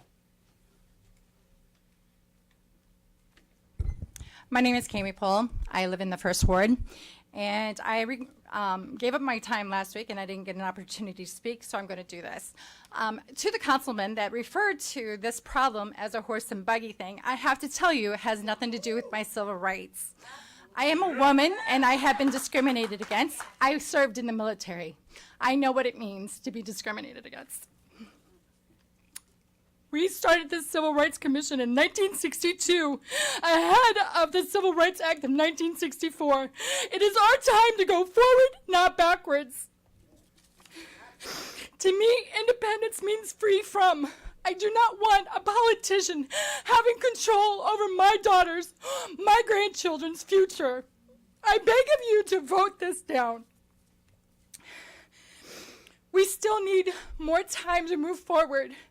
We are still the minority, and we need you to respect that and move away from this issue now. I encourage you, because not only have we found out a study's been going on in our police department, more minorities are being pulled over by police officers. Still going on in Scott County. So what are we doing to address that issue? You have not done anything to address that issue. You have brought this civil rights war on yourself instead of addressing the real issues that we have here in Scott County and in our police department. I encourage you to look at me as a veteran of the United States Army. You will deny this and vote this down now, not wait 4 weeks. My rights will be heard if I have to sit in this building for 24 hours a day. Thank you for your time. Thank you. Anyone else from the public? Yes, sir. Andrew Kiefert, 4th Ward, native son of Davenport. I came to you last week and told you that we are giving you a moment. Time's up. You have the vote going on right now. Kill this. End this.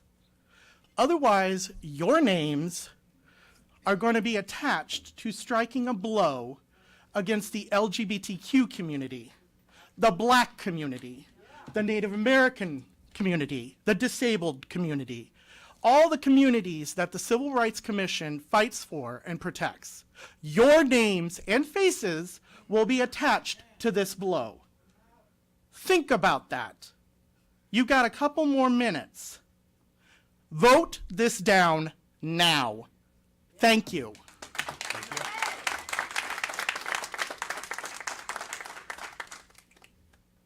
Yes, sir. Hi, my name is Dennis Platt. I'm a resident of the 6th Ward. Have any of you turned on C-SPAN and found a U.S. Senator from Texas reciting stuff from a Dr. Seuss book? I have. and that's not what I'm going to do to you today. But I am going to read from a book called Martin and Malcolm and America, A Dream or a Nightmare, from James H. Cone. I have 3 paragraphs that I think are instructive. Today was a dark day in Birmingham. The police were mean to us. They got their violent, angry dogs and turned them loose on nonviolent people, unarmed people. But not only that, they got their water system working, and here and there we saw a water hose with water pouring on young boys and girls, old men and women. A great staggering force. Birmingham was a mean city today, but in spite of the meanness of Birmingham, we must confront her with our kindness and our goodness and our determination to be nonviolent. As difficult as it is, we must meet hate with love. As hard as it is, we must meet physical force with soul force. Just let them get their dogs and let them get their hose, and we will never leave them standing before God and the world, covered with the blood and the reeking with the stench of their Negro brothers. That was from Martin Luther King, Jr., and he spoke at the 16th Street Baptist Church in Birmingham, Alabama, the 3rd of May, 1963. He was killed April 4th, 1968. You have to understand this about Martin Luther King. If he loses his effort to keep Negroes nonviolent, the result could be disastrous, not only in Birmingham, but all over the country. Remember, it was King who went around the pool halls and door to door collecting knives, telling people to go home and stay off the streets and to be nonviolent. Compare that with Nashville, where they have pictures of a Negro chasing a white down the street carrying a knife. If King loses, worse leaders are going to take his place. That was Robert F. Kennedy at a White House meeting with the Alabama editors, Washington, D.C., the 14th of May, 1963. He was assassinated June 5th, 1968.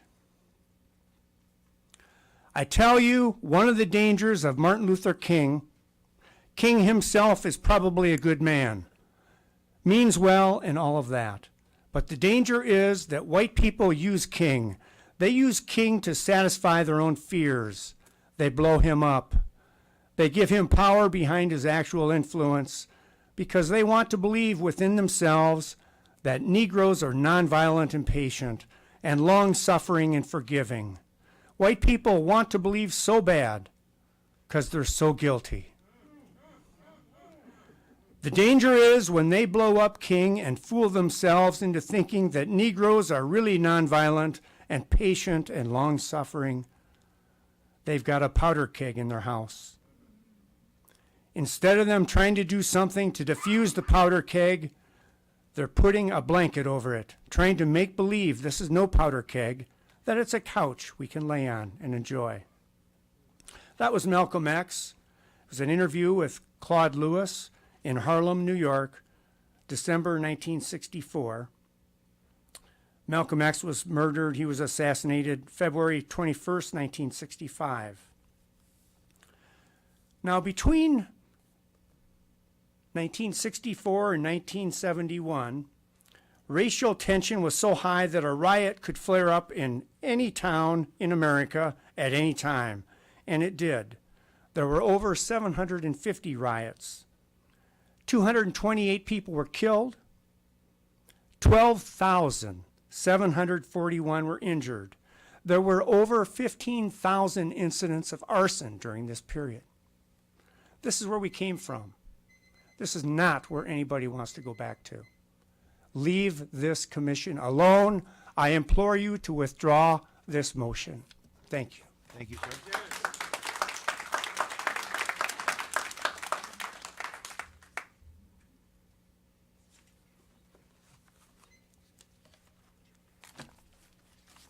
Good evening, Mr. Mayor and ladies and gentlemen of the City Council.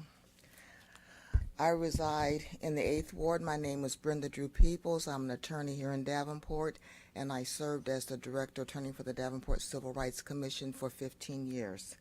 I'm here to oppose, as I did last week, the proposed ordinance which strips the Civil Rights Commission of its independence and puts it under the control of 3 aldermen.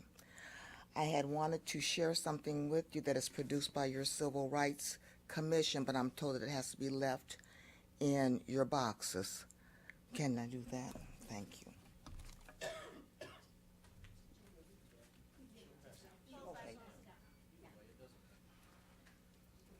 Thank you. I'll give you a second to get it.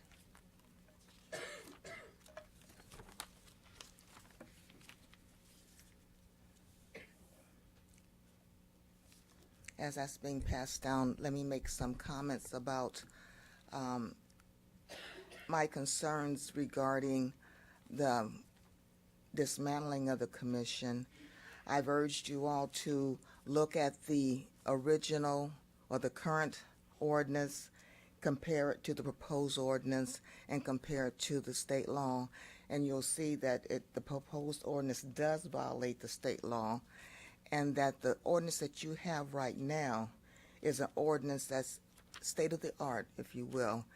There's nothing wrong with your current civil rights ordinance.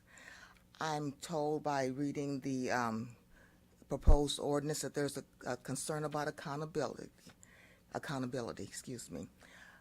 The mayor makes recommendations, and the council either accepts it or not. The mayor appoints and the council confirms. That's checks and balances because you are the people who put the commission in place.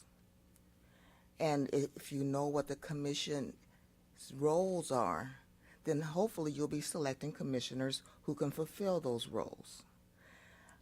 There seems to be a concern about the staff. And in doing something to address those concerns, you're prepared to put 3 aldermen in charge of the commission, and those aldermen can determine, number 1, whether or not there are staff members, number 2, whether or not those staff members are employees or contractors, and number 3, it says that that person serves at the pleasure of the governing board, those 3 aldermen. I want you to look at what I passed out to you. I'm not going to take a lot of time, but I want you to look at what it says. What is the Davenport Civil Rights Commission? Now, this new ordinance would propose that it be changed from a commission to an agency, and it says that the Davenport Civil Rights Commission is an administrative agency created by Chapter 258 of the Davenport Municipal Code for the purpose of enforcing the Davenport Civil Rights Ordinance. It's redundant to even make it an agency. It already is an agency. In addition to that, I join with my fellow sister who said you're destroying your history. If you will look at the portion that addresses the historical overview of the Davenport Civil Rights Commission, you'll find that this commission has a fine history. It has evolved from just a few people with ideas to an organization with enforcement power. This little brochure should be available to everybody. I'm sure you all have read it. And it explains what the commission does. Now, I suggest to you, if the commission is not doing those things that are contained in this brochure, because this brochure really does reflect what the ordinance requires. If the commission is not doing those things, then there needs to be a conversation between the appointing body, that's you, and the commissioners, the ones you appointed. If you have concerns, then you should take them to the commission. There needs to be communication between the appointing body and those that you appointed. There needs to be education. The commissioners, you put people in place Do you fund them for education so that they will know what their duties are? So I suggest to you that this new ordinance is an ordinance that you don't even consider passing, and that channels of communications and communication education be established between the commission and the council and the mayor. Thank you. And I'm going to Thank make you this very much. available to people. Thank you. Yes, ma'am.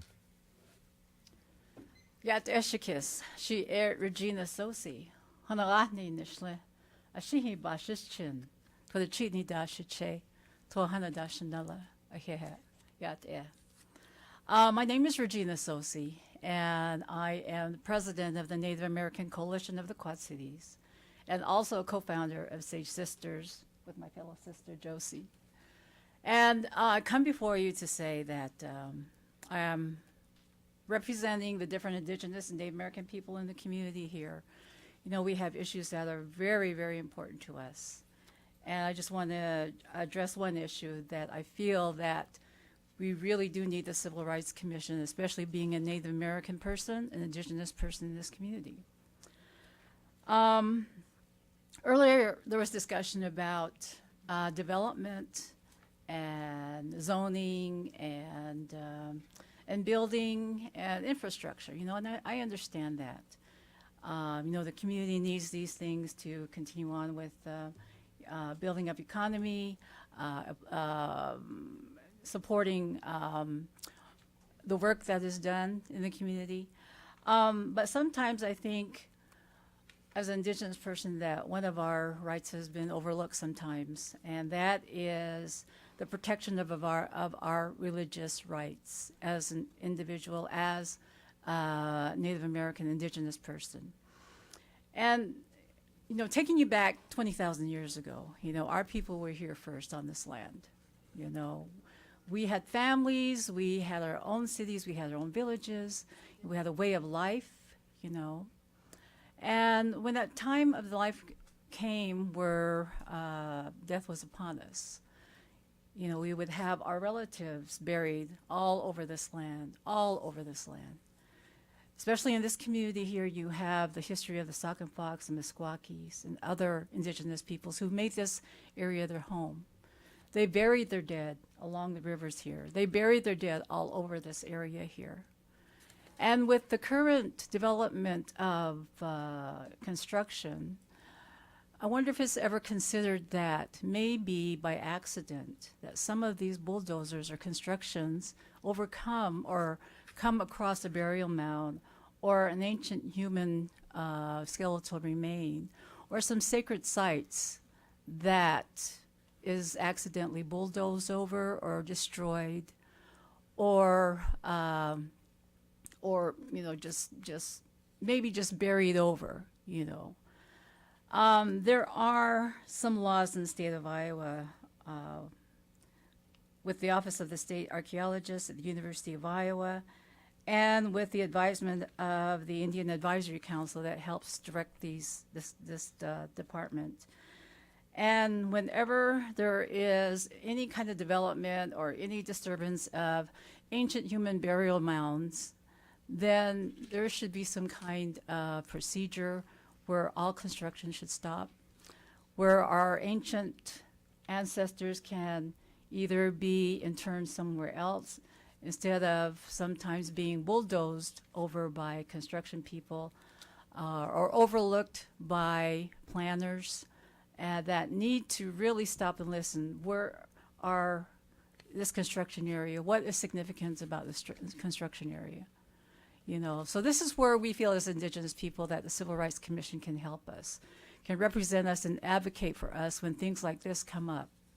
And I'm not sure, you know, if any development around this area has ever been looked at in the past and made and taken into consideration of Native burial mounds that are just all over this area. So I just want to make that concern to you. I know there are some violations. I mean, there's some penalties for violations. Ancient remains, there's a cemetery for ancient remains. authority to deny permission to disinter human remains. There's serious misdemeanor for failure to report discovery of human remains. Criminal mischief in the 3rd degree. And these are all under the Iowa Administrative Code. Those that are under the ancient human skeletal remains. So I hope I planted a seed in your mind, in your spiritual, moral being, and that whenever there's any talk of development or land disturbance, that you take into consideration, maybe possibly, you could be disturbing or destroying our sacred right to honor our ancestors. Thank you. Thank you very much. Next, is there someone else? Yes, sir, please. Good evening, Council and Mr. Mayor. My name is Michael Liendo. I reside in the 2nd Ward. For those of you that don't know me, I'm a software engineer, which means that I build products, in fact, digital products. And in my industry, I recognize that the easiest way to fail is if I try to build a product that does not solve a problem, and that problem does not exist. So, as is in my industry, when I saw the proposed ordinance, I went ahead and did some research. Now, my background with the Civil Rights Commission is that when I attended a meeting, I sat and I listened, and I simply asked a question after a couple of minutes. And that question was, do you have a list of the current organizations that you are a part of? And I was not able to be presented with that list. As far as I know, it does not exist. Now, that's an organizational issue. That's not part of what they do and all the good that they bring to the community. In fact, and because all of this is open on the Davenport's website, it's very clear that of all the cases in the backlog, they've cleared all of them. So they have done quite a bit of good. Now, it doesn't matter too much that this comes from the help of the city giving additional funds to the budget. We thank you for that. But with me being an analytical, I looked into why the Civil Rights Commission needed additional funds in the first place. And what I came to find is that 20% of the budget goes towards paying the director's salary. I was not aware of that. For raw numbers, as most directors do, they make well over 6 figures. Nothing too crazy about that. I'm fine with that. But with the other directors, they also oversee a budget within the millions, ranging from $2 million to $79 million. The Civil Rights Commission currently has a budget of $556,000. Again, 20% of their budget goes towards simply paying their salary of their director. I have an issue with that because in 2016, the director was given a $22,000 increase in salary. So when she signed on, it was $86,000. 2 years later, it was bumped up by $22,000. So currently I've outlined that, again, through the open information, there are issues with the Civil Rights Commission, not with how they handle their cases, however. Organizational issues, financial issues, and for this last one, it was a new one to me. And I placed it into the category of accountability and hypocrisy. I believe it is hypocritical for someone to allege that a public official resigned over allegations when they themselves did not resign over assault charges. Circling that back to accountability, as all of you are aware or should be aware, directors have to establish a certain level of professionalism. So when it comes to accountability and the personal use of social media, it's made very clear. Employees shall not post material that could reflect unfavorably upon the city, its employees, and citizens, etc. However, this is the current profile picture of the Davenport Rights Civil Rights Director. Again, I cannot fault the Civil Rights Commission for the good that they bring to the community. At the same time, I do have issue with the outlying functions that they participate in. These same outlying functions that it appears that the civil council, or that the council rather, is trying to alleviate. My proposal is that you let the Civil Rights Commission act as they do, but when it comes to administrative tasks, financial responsibilities, and especially accountability of the positions that are held, don't get involved with them yourselves. Rather, why not let the public handle those negotiations? Qualified individuals of the community take on those tasks to provide oversight that is not only fair, but legal. Thank you. Thank you. Next, please. Good evening, Mr. Mayor, councilmen and women. My name is Pat Spurgeon Carroll, and I reside in Ward 2. I came to Iowa in 2002, and I was from the East Coast, and the difference was amazing. It was welcoming, and from someone from the LGBTQ community, it was refreshing. People actually welcomed me to the community. I'm not a politician. Probably a lot of people are thankful for that. I'm not a public speaker. But in reading the proposal on this ordinance, I wondered, why do you want to politicize this body? Political appointments, no matter what anyone says, brings political agendas. All volunteer, all citizens that are concerned with the rights of other human beings, no matter what their situation is, should not be political appointed. There should be no politics involved in this. It should be compassion, wisdom, and love for your fellow human being, not political considerations. And no matter who appoints who, if you're a politician and you appoint someone, it is, at the very least, suspect of your motives. Are you appointing someone because they have similar views to you? That is a very dangerous road to tread. Do not approve the changes to this committee. Do not further erode public confidence in the government at any level. This country, this city cannot afford that. Not to have that done and prosper. It is a slippery slope. Do not go down there. Thank you. Thank you very much.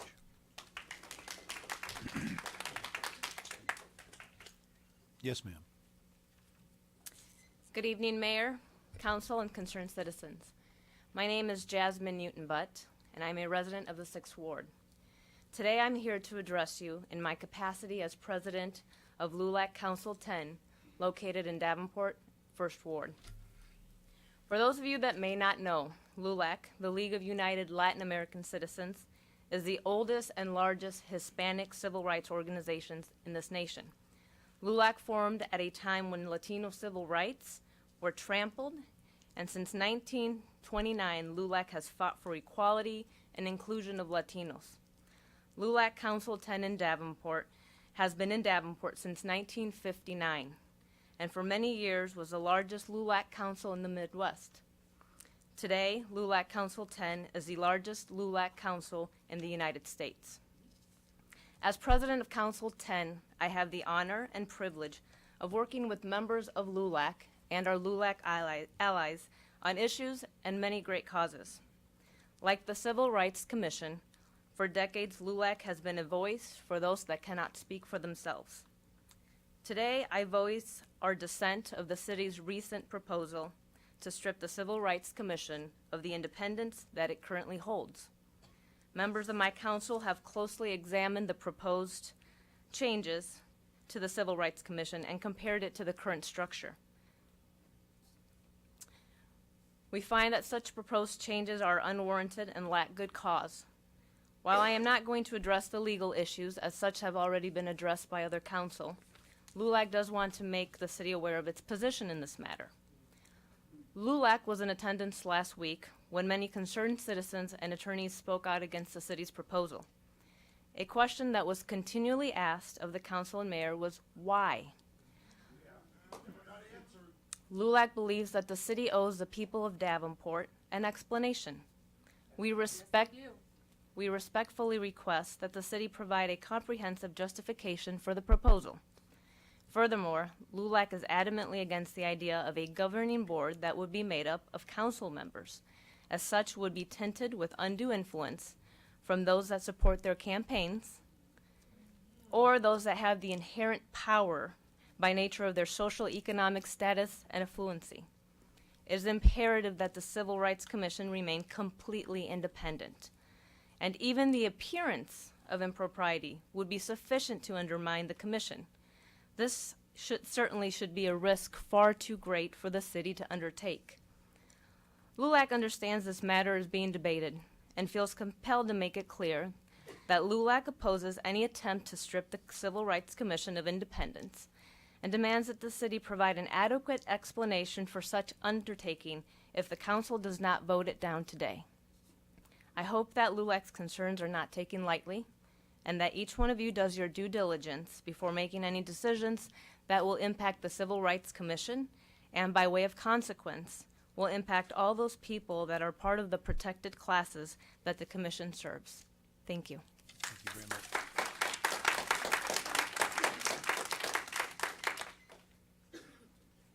Yes, ma'am. Good evening, Mayor and Council. My name is Sheila Burridge, born and raised, native of Davenport. I got a dog in this fight. My grandfathers, maternal and paternal, both drove the garbage truck and went throughout this city with the horse and wagon. They were garbage men. And that was the beginning of my being here talking to you tonight. The history of who we are in this city has to be acknowledged. You look at me, these ladies here almost broke my heart. I've had to overcome. They made me just feel all the things that I have gone through in my life as a woman, as an African American, as a female in the workplace when I was the first with all the men. My children coming home telling me how their coaches treated them, made them ride the bench, gave them the letter that they were supposed to be in Nebraska with Tom Osborne because he was that good of a football player, but they gave him the letter the day that he was supposed to be there. What was that all about? He has scars today because how he was treated as a young man. He's a plant manager now because like as a mama, he overcomes that kind of stuff. But you got to understand who you are. You have a city to run, ladies and gentlemen. I sat right there. I don't have time to be a civil rights volunteer or run anything of that nature. You're not qualified any more than I am. Take care of the streets. Take care of the homes. Get those social services in the areas where there's a need. Be the council. Your forefathers right now are crying and turning over in their graves that you would sit there as educated men and women, born and raised, maybe not, knowing this is not Davenport. I work for AT&T. I brag about this city. I can't brag now. I'm scared to let anybody come here now because if they don't represent the majority, they're going to be in trouble just like me. So understand one thing. You have a responsibility to look at this ordinance. It got dreamed up. Somebody woke up, come up with this great idea. But it's not a great idea. It's an idea that's going to hurt too many people. Try to get one person and a million more get thrown under the bus at the same time. That ain't how we do business. Run this city like you were voted to do, and keep your hands off things that you don't know anything about. But till you walk like me, and what I've gone through in my life and my children, hands off. Run the city. That's what you're voted to do. Thank you. Yes, ma'am. Good evening. My name is Vera Kelly. I reside at 4415 Jersey Ridge Road, and I'm in the 6th Ward, and Richard Cool is my alderman. I'm here on behalf of the Iowa, Nebraska NACP State Conference, who is representing the Davenport NACP, and we strongly oppose the proposal that was revoked for this independent of the civil rights. Not only would this be in a direct violation, and everybody has got up and said it, Iowa Code 216192. My thing is, this year the NACP in Davenport will be celebrating 100 years. And if it hadn't been for them before 1962, where will our peoples be? And the NACP is not about African Americans, Latinos, they're about everybody. We want the rights. And why would you, I'm not going to say, why would you fix something that's not broken? But why would you get peoples that not liable to run the civil rights when you got somebody here? So my thing is, please, don't vote it. Think about it, because we have children, and nobody knows how the African American, the Latinos, the Mexican, and I don't like to do a race thing because we haven't had it. You guys have had it. I moved here from Mississippi, and when I got a college education, but when I went applied for a job, guess who got the job? But when I got the job, I proved myself that I could work, and I did. I stayed on the job for 31 and a half years. And I think I missed 3 or 4 days out of those 31 and a half years because I had a family to take care of. So I'm proud of Davenport. I'm not saying I'm proud because it's a city to live, it's a city to grow, but the way you're doing now, you're splitting us up. We on one side and you guys is on the other side. So what do you think we're going to take back to the community and say, well, the city council, they don't want the civil rights. Why you don't want the civil rights? We want to do what we want to do. If I come to you with a complaint, where it's going? Out the window. Because, hey, you don't want to support me. You want to support your friends and your colleagues. So let's, and there's a lot of people that don't believe in God. But let me tell you something. I do. And he says, be not weary of well-doing, because in due season, if you mistreat me, you're going to reap. And I want to thank you.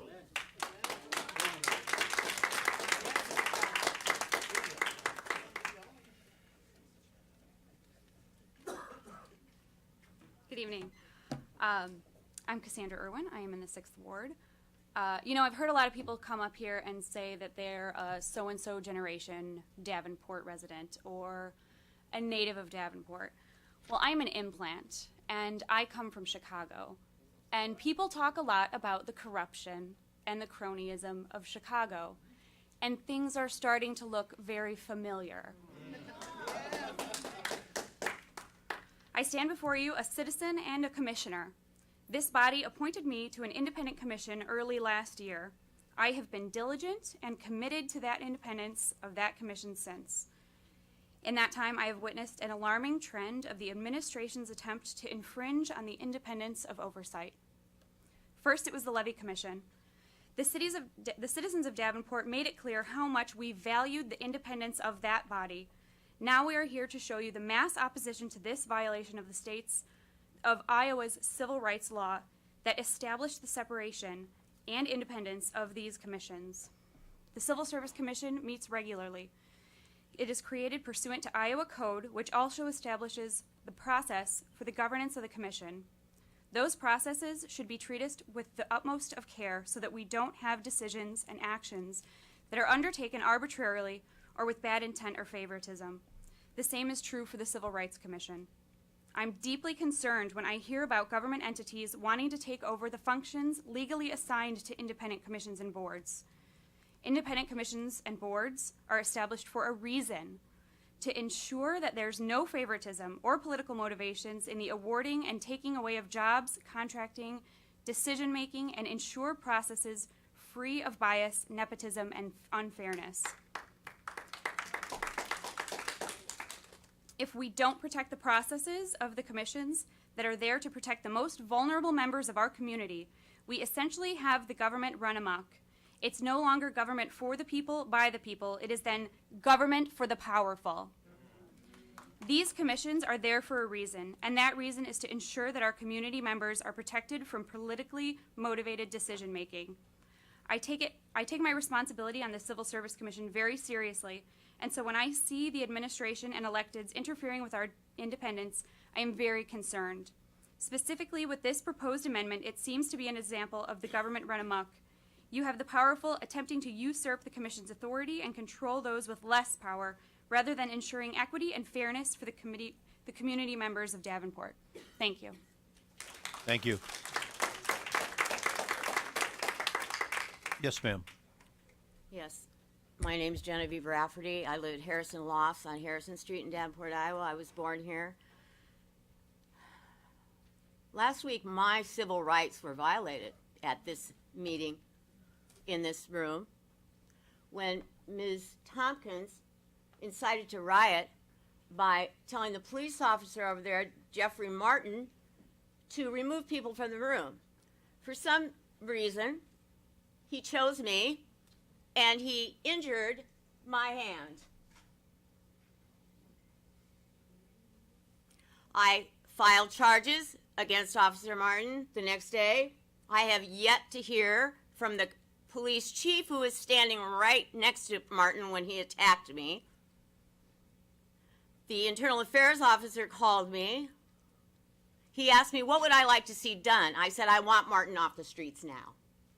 When I was laying there on my back, my thought was, my God, what does this guy do with a young man in the street at night when he steps out of his patrol car? This is ridiculous. This is absolutely ridiculous. And people are asking why you're doing this. I'll tell you why they're doing it, okay? And if she arrests me, I don't want to be bailed out. I'll do my time. We're suffering from the meow factor. And the women in this room who went to high school know what I'm talking about. Women should be ashamed of themselves for picking on other women. Yeah, put your little lower lip out there, Maria Dickman. Please, ma'am. I know, please. Again, just talk to us as a Okay, group. yeah, I will talk to you because I have a question for you. How are you going to pick commissioners for the Civil Rights Commission when you have been charged with sexual harassment, my man? Are you kidding me? Y'all better just decide to retire, go away gently, softly, quietly into that good night, because we're not having it in Davenport. Thank you. Yes, sir. My name is Tim Kelly. I reside at 1505 Bell Avenue. I live in the 5th Ward. I'm going to be brief. First of all, I want to apologize for my behaviors because I don't want to join in the crowd. I want to make a difference. And my making a difference is, let's not question. We don't question your qualities and why you make the money you make. So I don't understand, if you appoint somebody, are we going to question them how you should pay them just because of So I'm confused. My mother being Vera Kelly, nobody, I saw struggles, you know what I mean? And she made a way for us.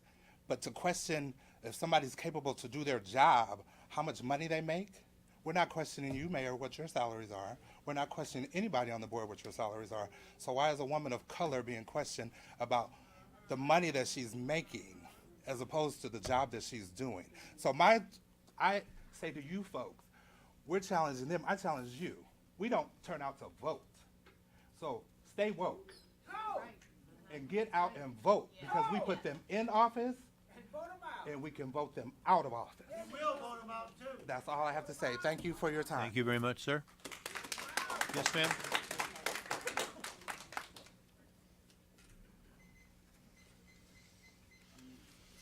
Hi, Mayor, Council, audience. I'm Olivia Williams.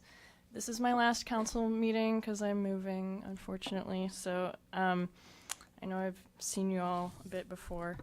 But I wanted to make sure I made it out to this one because it's important. And I'm just going to be brief and echo what a lot of people have already said. I want to ask you to withdraw this ordinance. From my time in Davenport, the Civil Rights Commission has been one of the most effective and good bodies in the local government, and so I support it as it is. It's working very effectively. They have no backlog of cases. Latrice Lacey is an accomplished lawyer whose work has been used by HUD. She's good. We are lucky to have her in this small city. We are lucky to have someone that good. And making six figures is expected for a lawyer after grad school. Law school is expensive. She deserves that salary. So you have good people doing good work. So why are you working over their heads to change the commission rather than talking with them about it and getting their input? And if something's wrong with the commission, it should be addressed with them. It looks from our perspective like a power grab. It looks like, it looks bad. It looks like the dilution of the effectiveness of the council or of the commission would be a result of that, and stripping the independence is a big deal, because there's a reason that the commission is independent. They're taking care of the most marginalized people in this community who are systematically oppressed, and often it takes some kind of independence to speak up and stand up for the right thing. So that's really key and important here. So as everyone else is saying, we see you. Unfortunately, I'm moving, so I can't vote again here, but everyone else will. So please withdraw this ordinance, and if you don't do that, we are asking why you want to change it. Please explain. Thank you.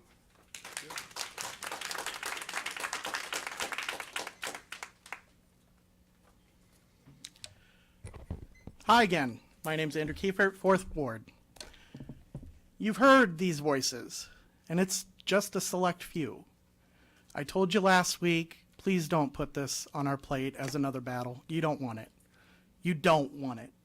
Your faces and names will be attached to striking a blow against civil rights and the varying communities that are the most vulnerable and weakest among those in Davenport. The council is independent for a reason. We need to keep it that way. So now that you've heard these voices, you've got a couple more seconds here before I close to move to your vote. I ask you to move to vote against tabling Ms. Tompkins' recommendation and voting down this ordinance altogether, this change to the ordinance. You have that opportunity now. You don't do it now. These people, they're going to come back and bring more people. You've already seen some of the ugliness. You don't want that. Do what's right. I don't need to ask if you're listening, because your vote's going to tell me whether or not you're heard. Your vote's going to tell these people if they were heard. And if your vote doesn't go that way, you can trust that your names are going to be attached to something very negative that is going to do nothing but drag you down and drag this council down. You don't want that. So please, I implore you, as kind of the Cassandra of Davenport, don't do this. Vote down the suggestion of tabling, because 4 weeks ain't going to do nothing. Ain't going to do nothing but motivate us more, because you're giving us 4 more weeks to think about all this and get mad and organize against it. You don't want this. Strike down the tabling and strike down this altogether. Thank you.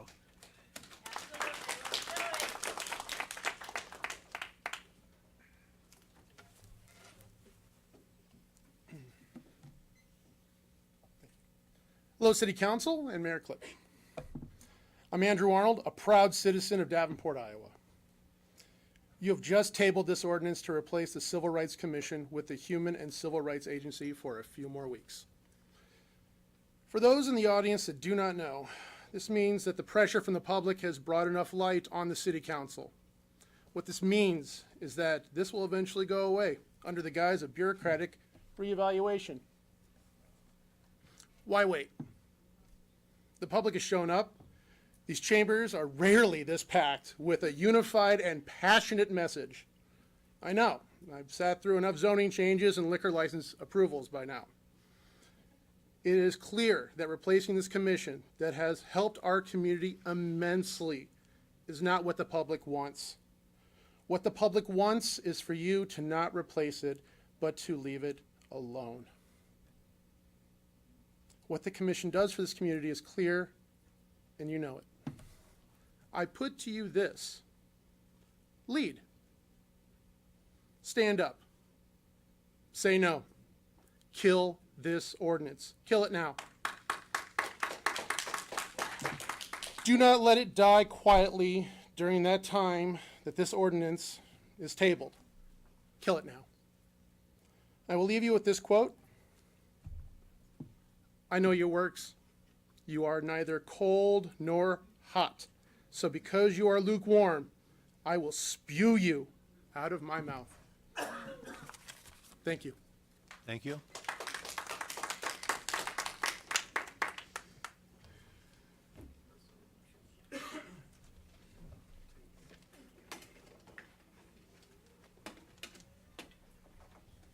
Do you need some help with the microphone there? I can pull it down. Got it? Thank you. I think. Thank you. I'm Susan Greenwald. I'm in the 8th Ward. I live at 5454 North Gain Street. It's a senior apartment complex. I'm on the Civil Rights Commission, and I have thought of another angle with this that I don't know if people have thought about. But if this does get voted through, we are going to fight it. There's no question about that. It's going to go to court. Who's going to pay for it? We are. The people are going to be paying for this. Davenport is in financial straits now. We're underfunded. We are horribly underfunded at Civil Rights Commission. I know you get tired of hearing us say that, but it's the truth. We don't have enough money to cover all the work we do. We voted our director an increase in salary. She still is a third from the bottom in the pay scale of all the directors in the Davenport. So, I mean, that doesn't say a whole lot. She does a lot of work. It's amazing what she does. When I first got on the commission in 2015, I was like, wow. I can't believe this woman does all this. I don't know how one person can accomplish it and yet still go to all the different meetings and all the different hearings and this and that and everything else she does. And then all the organizations that she attends in the evening. It's remarkable. I admire her for that.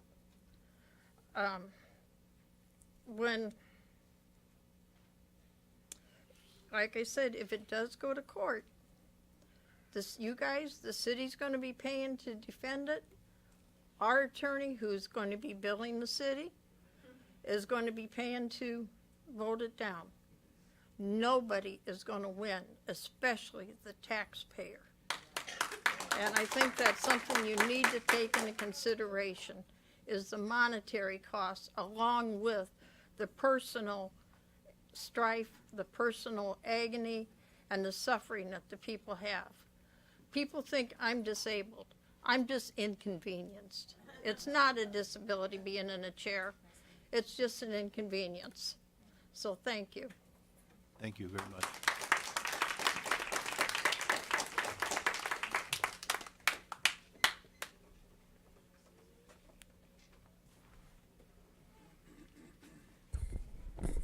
Lydia Geese, Second Ward, and I'll keep it really short. In all her due diligence of announcements, my alderwoman forgot to mention that she has a board meeting tomorrow. Sorry, getting over a cold. At 6 p.m. at the Fairmont Library. So I hope I can see you guys there. She's been really busy, even to respond to the rest of us, so that might be what happened there. See you there, guys. Thank you. Anyone else from the public?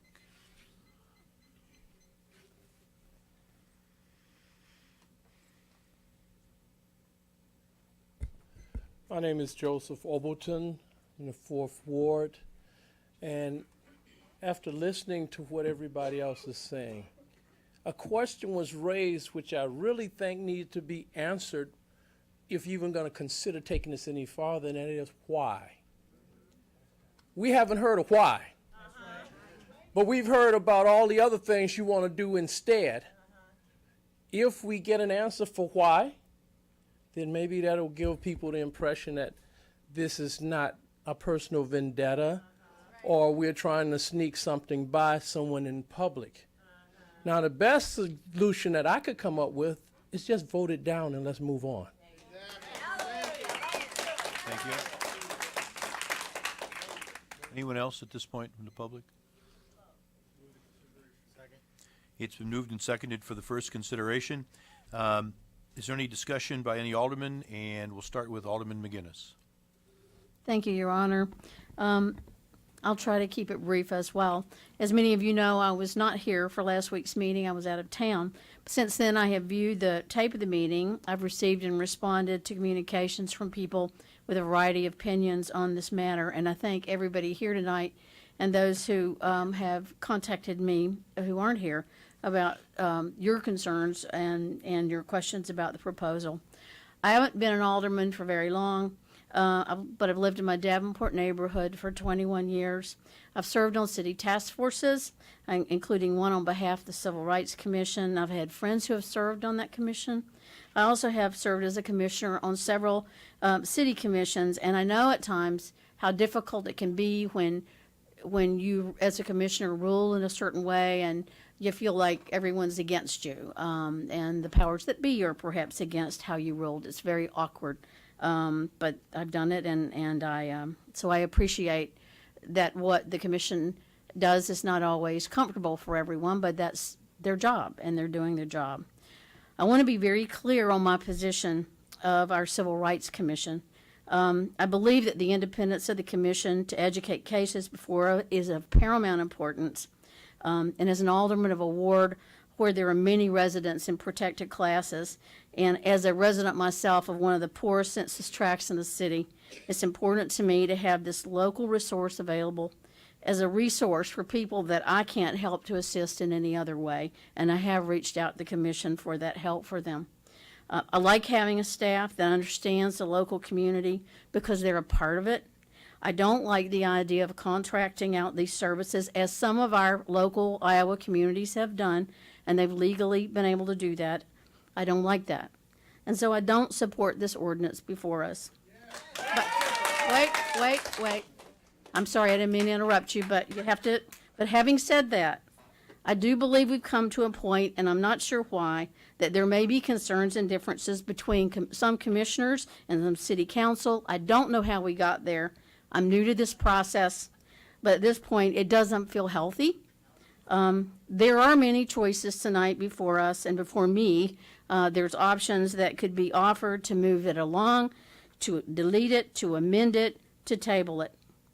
And the thought that I have come to tonight, and I know this probably isn't going to be popular with many people, but I would like to support tabling this ordinance because, and not deleting it, because at this time, I think those concerns and differences are such that we really need to get together and we need to continue working and resolving these issues, and we need to do that within a time frame, whether it's 2 cycles or 3 cycles, I don't know that. And I believe, if you let me finish, sir, I've listened all night, I believe that deleting runs the risk of putting those issues once again on the back burner, and I think tabling it forces us to come together and to begin to talk about it.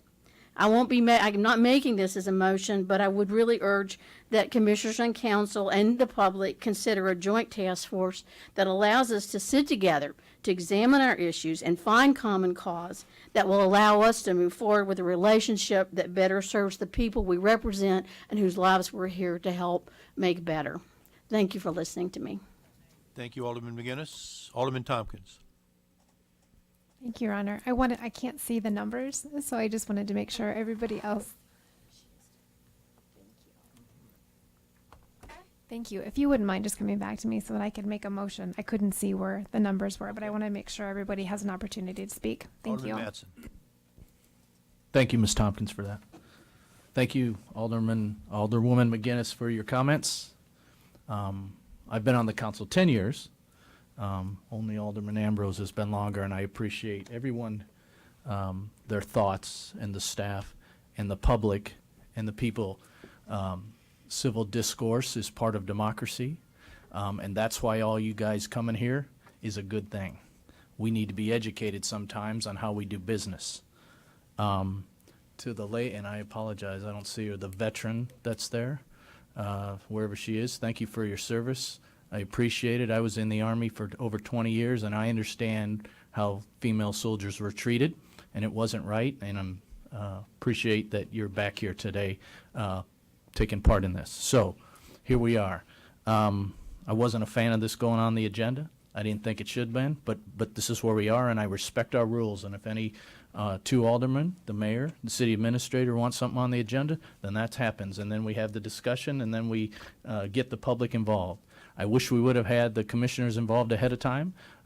If there's concerns with the commissioners, and some of you spoke very well on that point, but here we are. So I respect everybody's what they're saying and what they're doing, but I don't agree with it. If we have a concern with someone, and people talked about it here, if I have a concern with a commissioner, I have a phone. I can walk over, I can discuss it with them, or not. That's my choice. Mayor appoints all of our commissioners, and we say yes or no to them. In fact, some of them have been appointed pretty recently to the respective commission we're talking about now. So if we had a concern with them, we could have said that. If we have a concern now with them, we can talk. I appreciate Alderwoman McGinnis's idea. I disagree with it, respectfully. I think we should get rid of this. I don't think it, ladies and gentlemen, I sat here and we all sat here, and I thank you for cheering, but we listened to you, so hear us out. Okay, so I respect your opinions and thoughts. I respect Alderwoman Tompkins' thoughts on a table. Okay, that's an option. I just happen to disagree with it. We should end this. We should put it behind us, and then if someone has a concern with someone and wants to talk with any of the commissioners, some are standing here tonight, feel free to talk with them. Feel free to gather with them, invite them, and maybe we do have a task force or a work group or whatever we do. That's fine. But as this stands now, and I have the ordinance that I was just handed a couple days before last Wednesday, and I'm no lawyer, but there's a heck of a lot. Words like contracting out, employing agencies, city attorney may place investigation. I mean, the mayor shall appoint. He already does.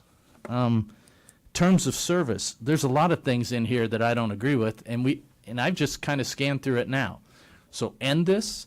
Please, I ask my colleagues to vote it down. If there's someone that has a concern with the commissioner or the way it's going, then talk with them. If you can get some council folks that want to join you and meet with commissioners, I would ask the commissioners to do that, and I'm hoping they would, quite frankly, if there's particular concerns. But as this stands now, This is not okay for us. This is not okay for Davenport. If you have a personal thing with someone, let's get together and talk about it, because this is not how we do business. This is not how we do things. If anybody wants to follow up with the commission, have at it. And that part about elected officials, whether it was in the proposal now or getting together, if you don't want to be on the council, you want to be a commissioner, then when it's time for the commission, resign as a council person and go be on the commission. Ask the mayor to appoint you. There's reasons we have separations of things, and heck, I don't want to be in charge of everything. I'm not that smart. I just try and help when I can. So I respect my colleagues. I respect motions that they make. I just might happen to disagree with them. So I ask that we end this. We put the community back at ease, and then if we want to talk, heck, let's bring everybody that's here, all the different organizations, LULAC, LBGT, commissioners, civil service, civil rights, everyone together, and then let's talk about our issues. That's how we solve things in a civil discourse. I don't support this. I hope my colleagues will vote this down tonight. Thank you.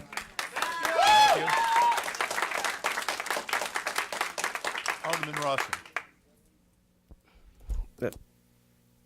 Thank you, Your Honor. I thank you, everyone, for being here. Of course, I am the spot of color on council, and realize that on a daily basis. And I'm struggling with the topic. So I want to say, first off, this was poorly handled, clearly, and we didn't have a vote. So, but. And I'm sitting here processing through kind of, okay, what's a good resolution for this? Because what I don't want to have happen, and, if we do a motion to delete and it gets deleted, that's the council process. But my first piece that I don't want to have happen is for everyone in the room to go away angry without some resolution. I think it's a fair question as to the why. And some of the questions that were raised need more definitive answers. I don't want there to be 4 weeks, as I was taking notes for everyone, I don't want you to wait. I think those are fair positions that are being presented.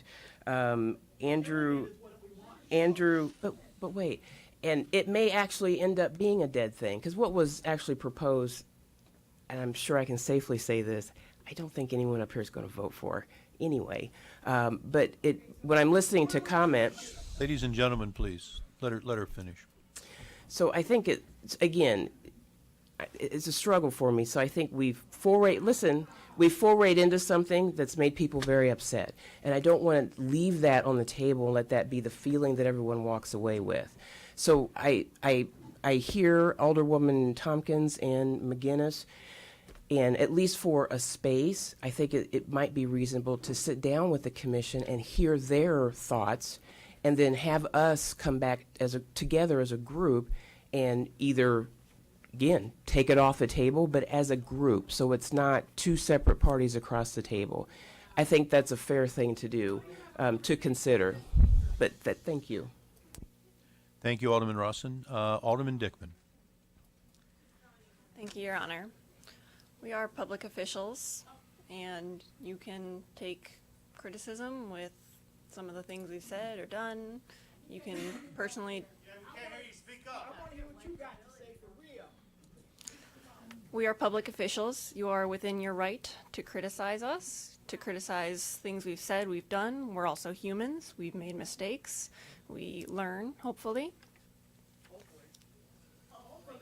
At the same time, this is a process. And I've been sitting here for the last several minutes watching one of my colleagues get disrespected. Please, ladies and gentlemen. I think that is disappointing that while advocating for process, you would act that way, but that's up to you. Thank you very much. Alderman Ambrose. Thank you, Your Honor. It's great to have the gentleman come up and read about the great Martin Luther King Jr. Every day I drive down Marquette Street, which is Martin Luther King Parkway, and it's had a tremendous effect on my life. And this process got off on the wrong foot, and it's embarrassing. We've learned a lot. One of the reasons this has been addressed is because of what the Chief Justice of the State Supreme Court, he's made some recommendations on our commission. So,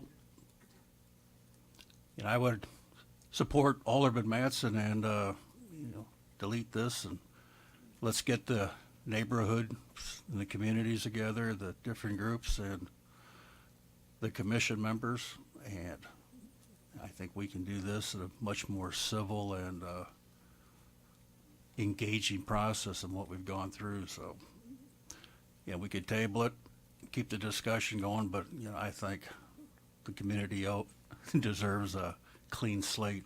Got off on the wrong foot, some bad ideas, and we've learned a lot, particularly from the State Civil Rights Commission. So, Mike, I'm with you.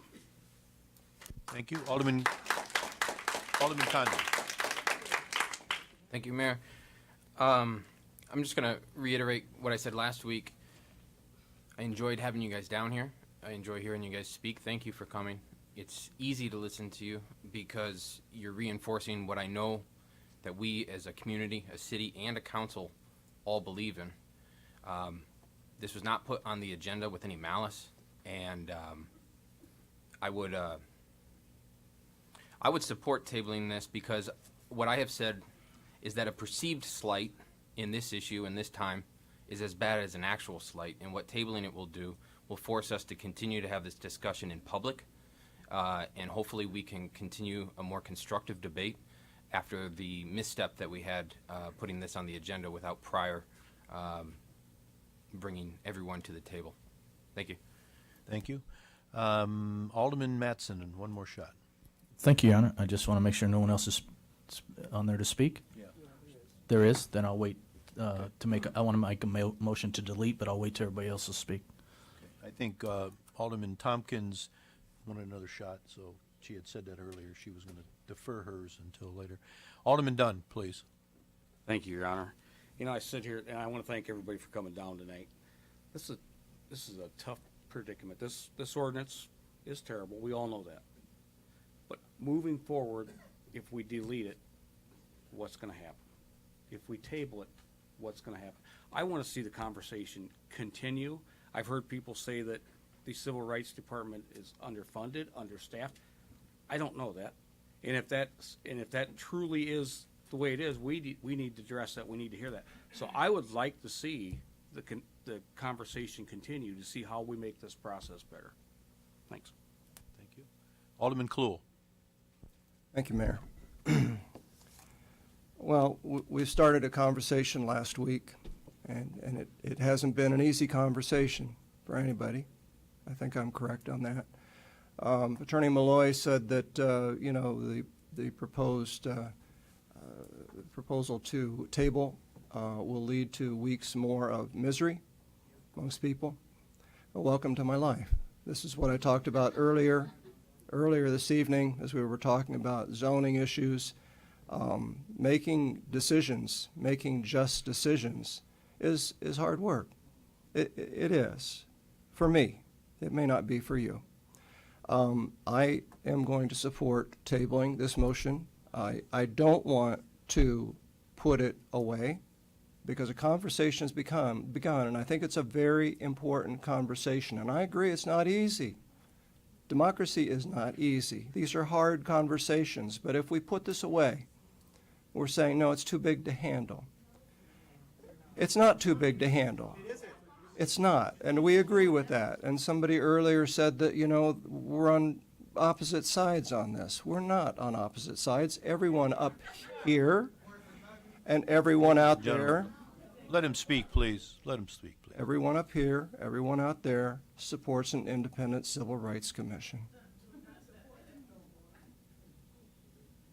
You can, and somebody last week said, let's keep an open mind.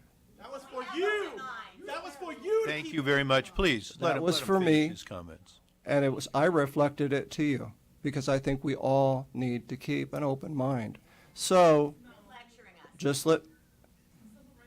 I'm trying to tell you where I stand on this issue because Please, ladies and gentlemen, let him finish his comments, please. because you deserve to hear from me. And that's why I'm doing this. I could remain silent. I want to let you know how I feel about this. We have listened to you talk tonight. It's an emotional issue, I grant you, but we're going to have to make a decision on this one way or another. So you need to hear where I stand. And so I will support the tabling because I believe if there's an opportunity to do civil rights better in Davenport, we should not dismiss it. People don't like change. I understand that. But if there is an opportunity to make civil rights better for all of us, I'm not going to turn it aside. Thank you, Mayor. Thank you.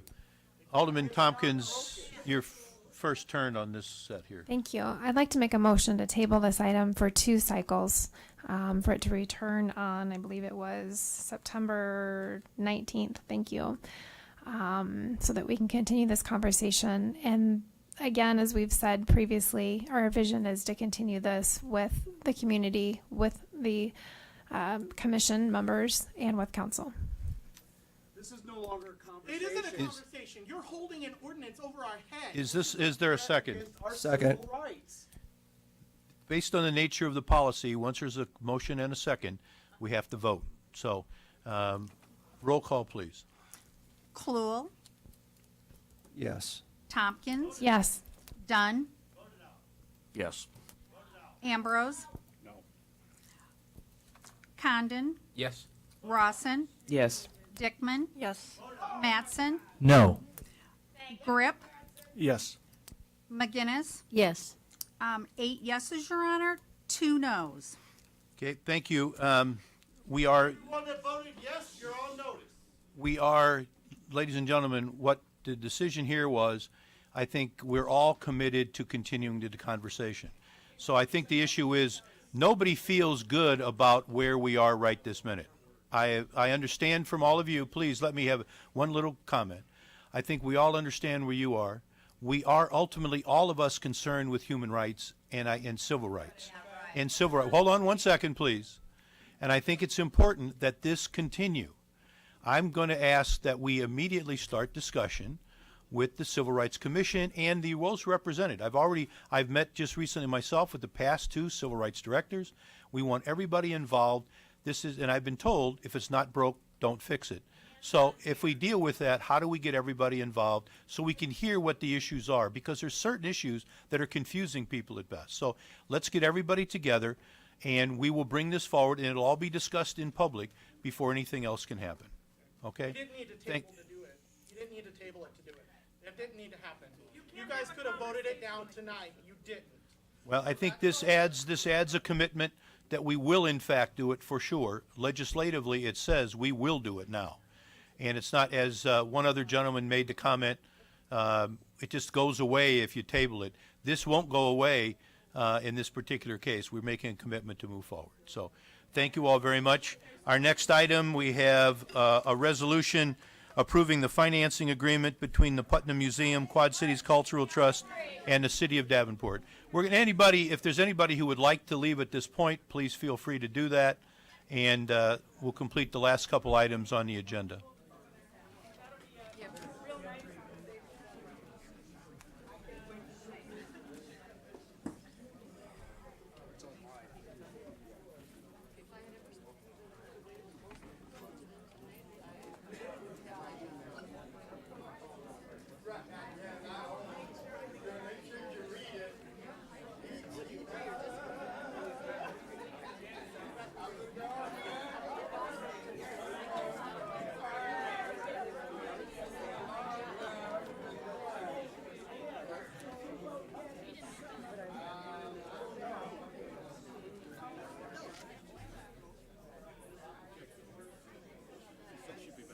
Okay.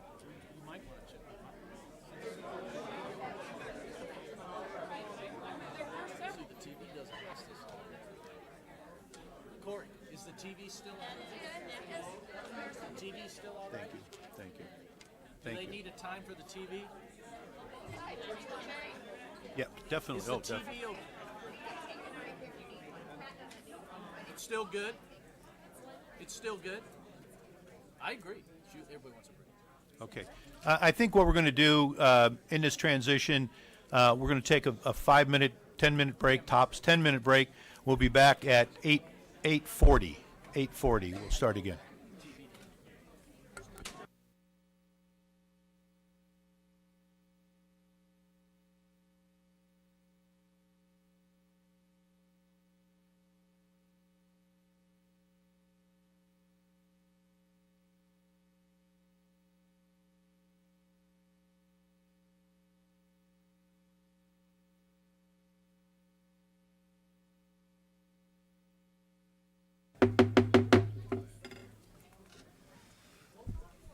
Thank you very much, and we'll continue with the rest of the agenda. Our next or last discussion item is the resolution approving financing agreement between the Putnam Museum, the Quad Cities Cultural Trust, and the City of Davenport. Is there anybody who wants to speak on this topic at this point? Seeing none, will an alderman move the resolution? Moved and seconded. Any discussion from any of the aldermen? Alderman Mattson. Thank you. Just again, as I said last Wednesday, and Mr. Wright's already looking at me like he knows what I'm going to say, so I'm going to trick you. No, I'm not. So, Miss Finley, thank you for leading the Putnam. I see you here, and thanks for not speaking, but that you're welcome to. But anyway, I just want to, I understand particulars of it, and I just want to, so it's public. There's a trust, and that's wonderful that the mayor and everybody else has worked to get that trust going, and they've said they're working towards a huge number of 32 million, and the city's progression into that. You've worked that out. It just for the public's notice that that is part of this agreement. So there's a lot of folks in here involved in this to sustain it, and we're being a part of that. And that you're giving me a thumbs up again. So I just want to make that again public. So I've had a couple of city why you did well. There's a lot of pieces to this and a lot of parts to this, and they've committed to do that. So I hope that works out. Roger, thank you. Thank you very much. Alderman Ambrose. Thank you, Honor. The Putnam's been a vital part of our community for well over 100 years. And our goal, at least my goal, is to see a vital part of our community for the next 100 years. When you go by the Putnam and you see buses parked outside, and inside you see hundreds and hundreds of kids enjoying the history of our great community and the science and engineering exhibits we've done. Kim, I wish you could take some of your ability to some of these other nonprofits in our community and show them how to do it the right way. Thanks. Thank you, Alderman Ambrose. Alderman Grip. This has been a focus of the council, at least since I got on, and I know before that we know the importance of the Putnam and the Figgy, and making sure that we have cultural museums in our community that are outstanding, that keep people here, that bring people here, and that make Davenport a great place to live in. And we came up with a funding solution where we've got partners, private contributors who have been helping with bridge funding for a number of years. They're going to continue to help. The city is going to step up, and the Cultural Trust Endowment by 2024 is going to get to a healthy amount, and I think this is a step in the right direction where we get to the point where we no longer talk about are we funding the arts and the museums in our communities appropriately. Hopefully in the coming decade we will have answered that question. And the one thing I would say is that now with the agreement that we had previously with the Figgy, and now the agreement that we have with the Putnam, we're spending roughly the same thing that the city of Davenport spends, or the city of Bettendorf spends on their Bettendorf Children's Museum. So the money is definitely reasonable. It's definitely a good cause for our community. Thanks, Mayor. Thank you very much. Alderman Alderman Rawson first. I was listening to my colleagues there. So I'm going to ditto everything that was just said. And I remember meeting you when I first got on council a few years ago. And it's always been in my mind about the center over there, and I know you run on a very lean budget, and you end up doing such incredible things with like no money whatsoever. So it's just wonderful finally to get to a point where we can include you in this kind of cultural trust with city support. So I did everything my colleagues said, plus I'm glad you're in the community. Thank you so much for being here, and thank you for doing such an excellent job. Thank you very much. Alderman Klool. Well, the longer you get on the list for people to talk, the less there is to say that hasn't already been said. But all that stuff said, you know, as my colleagues know all too well, I ran on a campaign of platform of a vibrant and strong community. And the Putnam is one of those things that is vital to our community. It's not only a city resource, of course, it's a much wider resource. And all the kids that are going to the Putnam through the Davenport Schools Foundation's help, it's one of those things that is going to bring young millennials and other professionals to our community. Without it, I think that we're just another river community between you and the Figgy. So I think it's vitally important. And I'm sorry that we're a little late. Your running on days of cash was not appropriate, but we're here. And I think that the collaboration that we've got, the city leading that collaborative effort, is only going to spell good things for the Putnam. So thank you, Kim, for what you've done, and I'm glad to support this motion. Thank you, Alderman Klool. Alderman Dickman. Thank you, Your Honor. I was one of many people who waited in a nice long line for the 150-year picture celebration, which you can see all over the museum now, and it's a beautiful little snapshot of what our community is like. And I really hope that my great grandkids or whatnot are able to come back in 150 years and look at the pictures that we took for that event. So thank you for all of your hard work on this. Thank you, Alderman Dickman. Alderman McGinnis. I just want to thank you for all the leadership you've shown in the community over the years, and I think we've seen you in many capacities. Thank you for guiding the Putnam through a time of transition for it, financial transition, and sticking with it. And I'm so glad that this is happening tonight. I'm glad we're able to do this, and just keep doing the wonderful things you guys are doing. I know you will. Thank you. Thank you. I just want to make one quick comment, and that is the fact that, this is one of the council goals, the cultural amenities and supporting the cultural arts in our community. We look to do it collaboratively. This is one way of doing that. We're looking at doing that even more so in the future. So I want to congratulate and thank all my colleagues for this, because this is important to all of us. And this is what makes our community what it is and makes it a great community. So with that, we have a motion and a second. No, we don't. Yes, we do. Yes, we do. Yep, we do. So will you call the roll, please, on this vote? Tompkins, Yes. Dunn. Yes. Ambrose. Yes. Condon. Yes. Rawson. Yes. Dickman. Yes. Matson. Yes. Grip. Yes. McGinnis. Yes. Cluel. Yes. 10 yeses, Your Honor. The resolution has been adopted. Now I'm going to ask for a, thank you. Is there a second? There is. Roll call, please. Dunn. Yes. Ambrose. Condon. Yes. Rawson. Yes. Dickman. Yes. Matson. Yes. Grip. Yes. McGinnis. Yes. Cluel. Yes. Tompkins. Yes. 10 yeses, Your Honor. Thank you. We have some other ordinance resolutions and motions tonight. First is a motion to suspend the rules to add the agenda and vote on the following motion. First, we're going to have, do I read that motion now before we do that?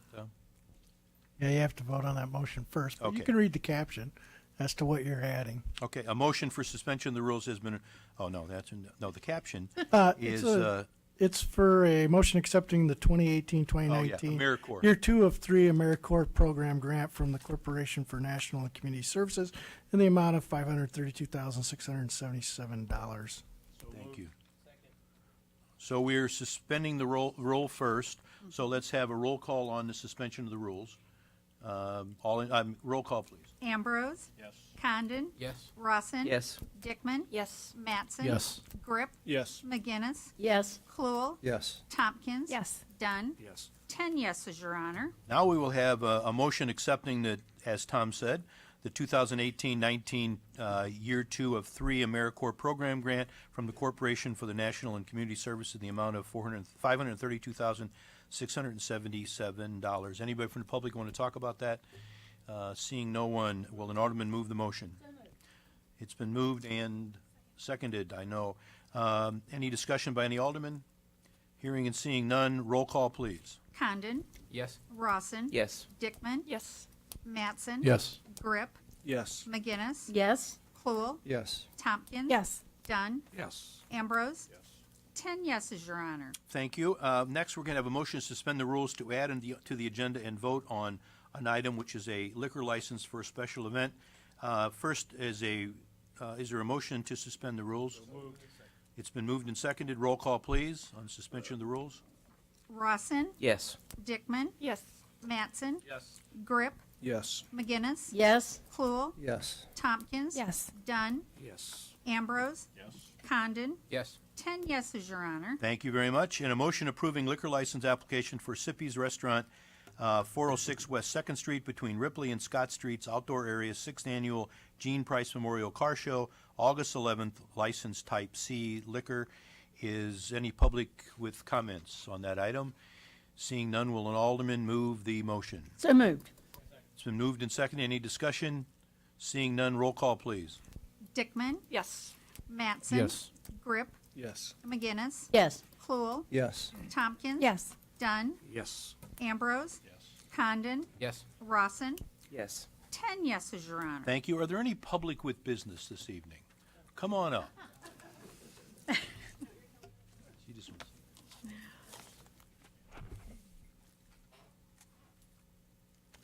Mayor, council members, I fear that I may have I'm out of order in when I'm coming up here to speak. Be that as it may. I plan not to get emotional, and I wasn't able to stop from that because I'm here to thank this council. I have come to this chamber 11 years in a row. I've been chastised here. I've been yelled at here as I listened to you be this evening. And to listen to the things that you had to say about where the Putnam stands today, I'm afraid does make me a bit emotional.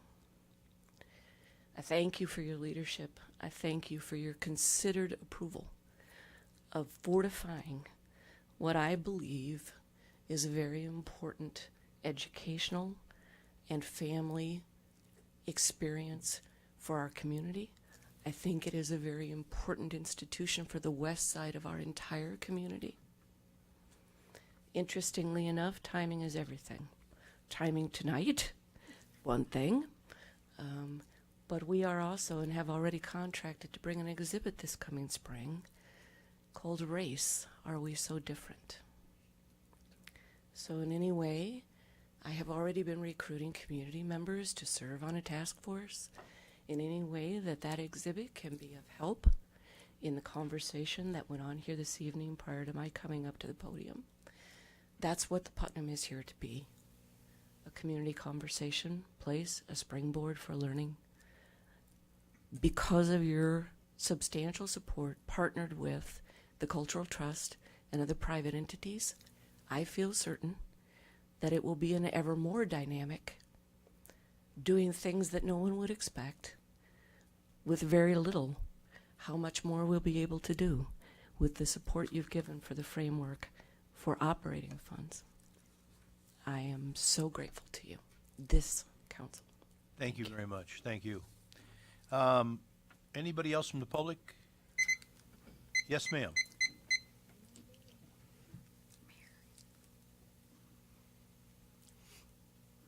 I had no intention of speaking tonight, but here I am. Mary Rourke, 5th Ward. I was at the Putnam this past week. I've taken my handicapped sister there, so I just say we have a real gem in supporting that. And I've been in the Quad Cities for 37 years, so I have seen the changes, the improvements. But apart from that, I hadn't been to the circus in a long time, so I came here tonight And I just want to compliment everybody for your respect toward the public here and listening to them. And I told someone here, and they thought, well, you're not supposed to speak in here while you're doing your business. Okay, you're right. But anyway, respect is hugely important, and I just compliment all of you.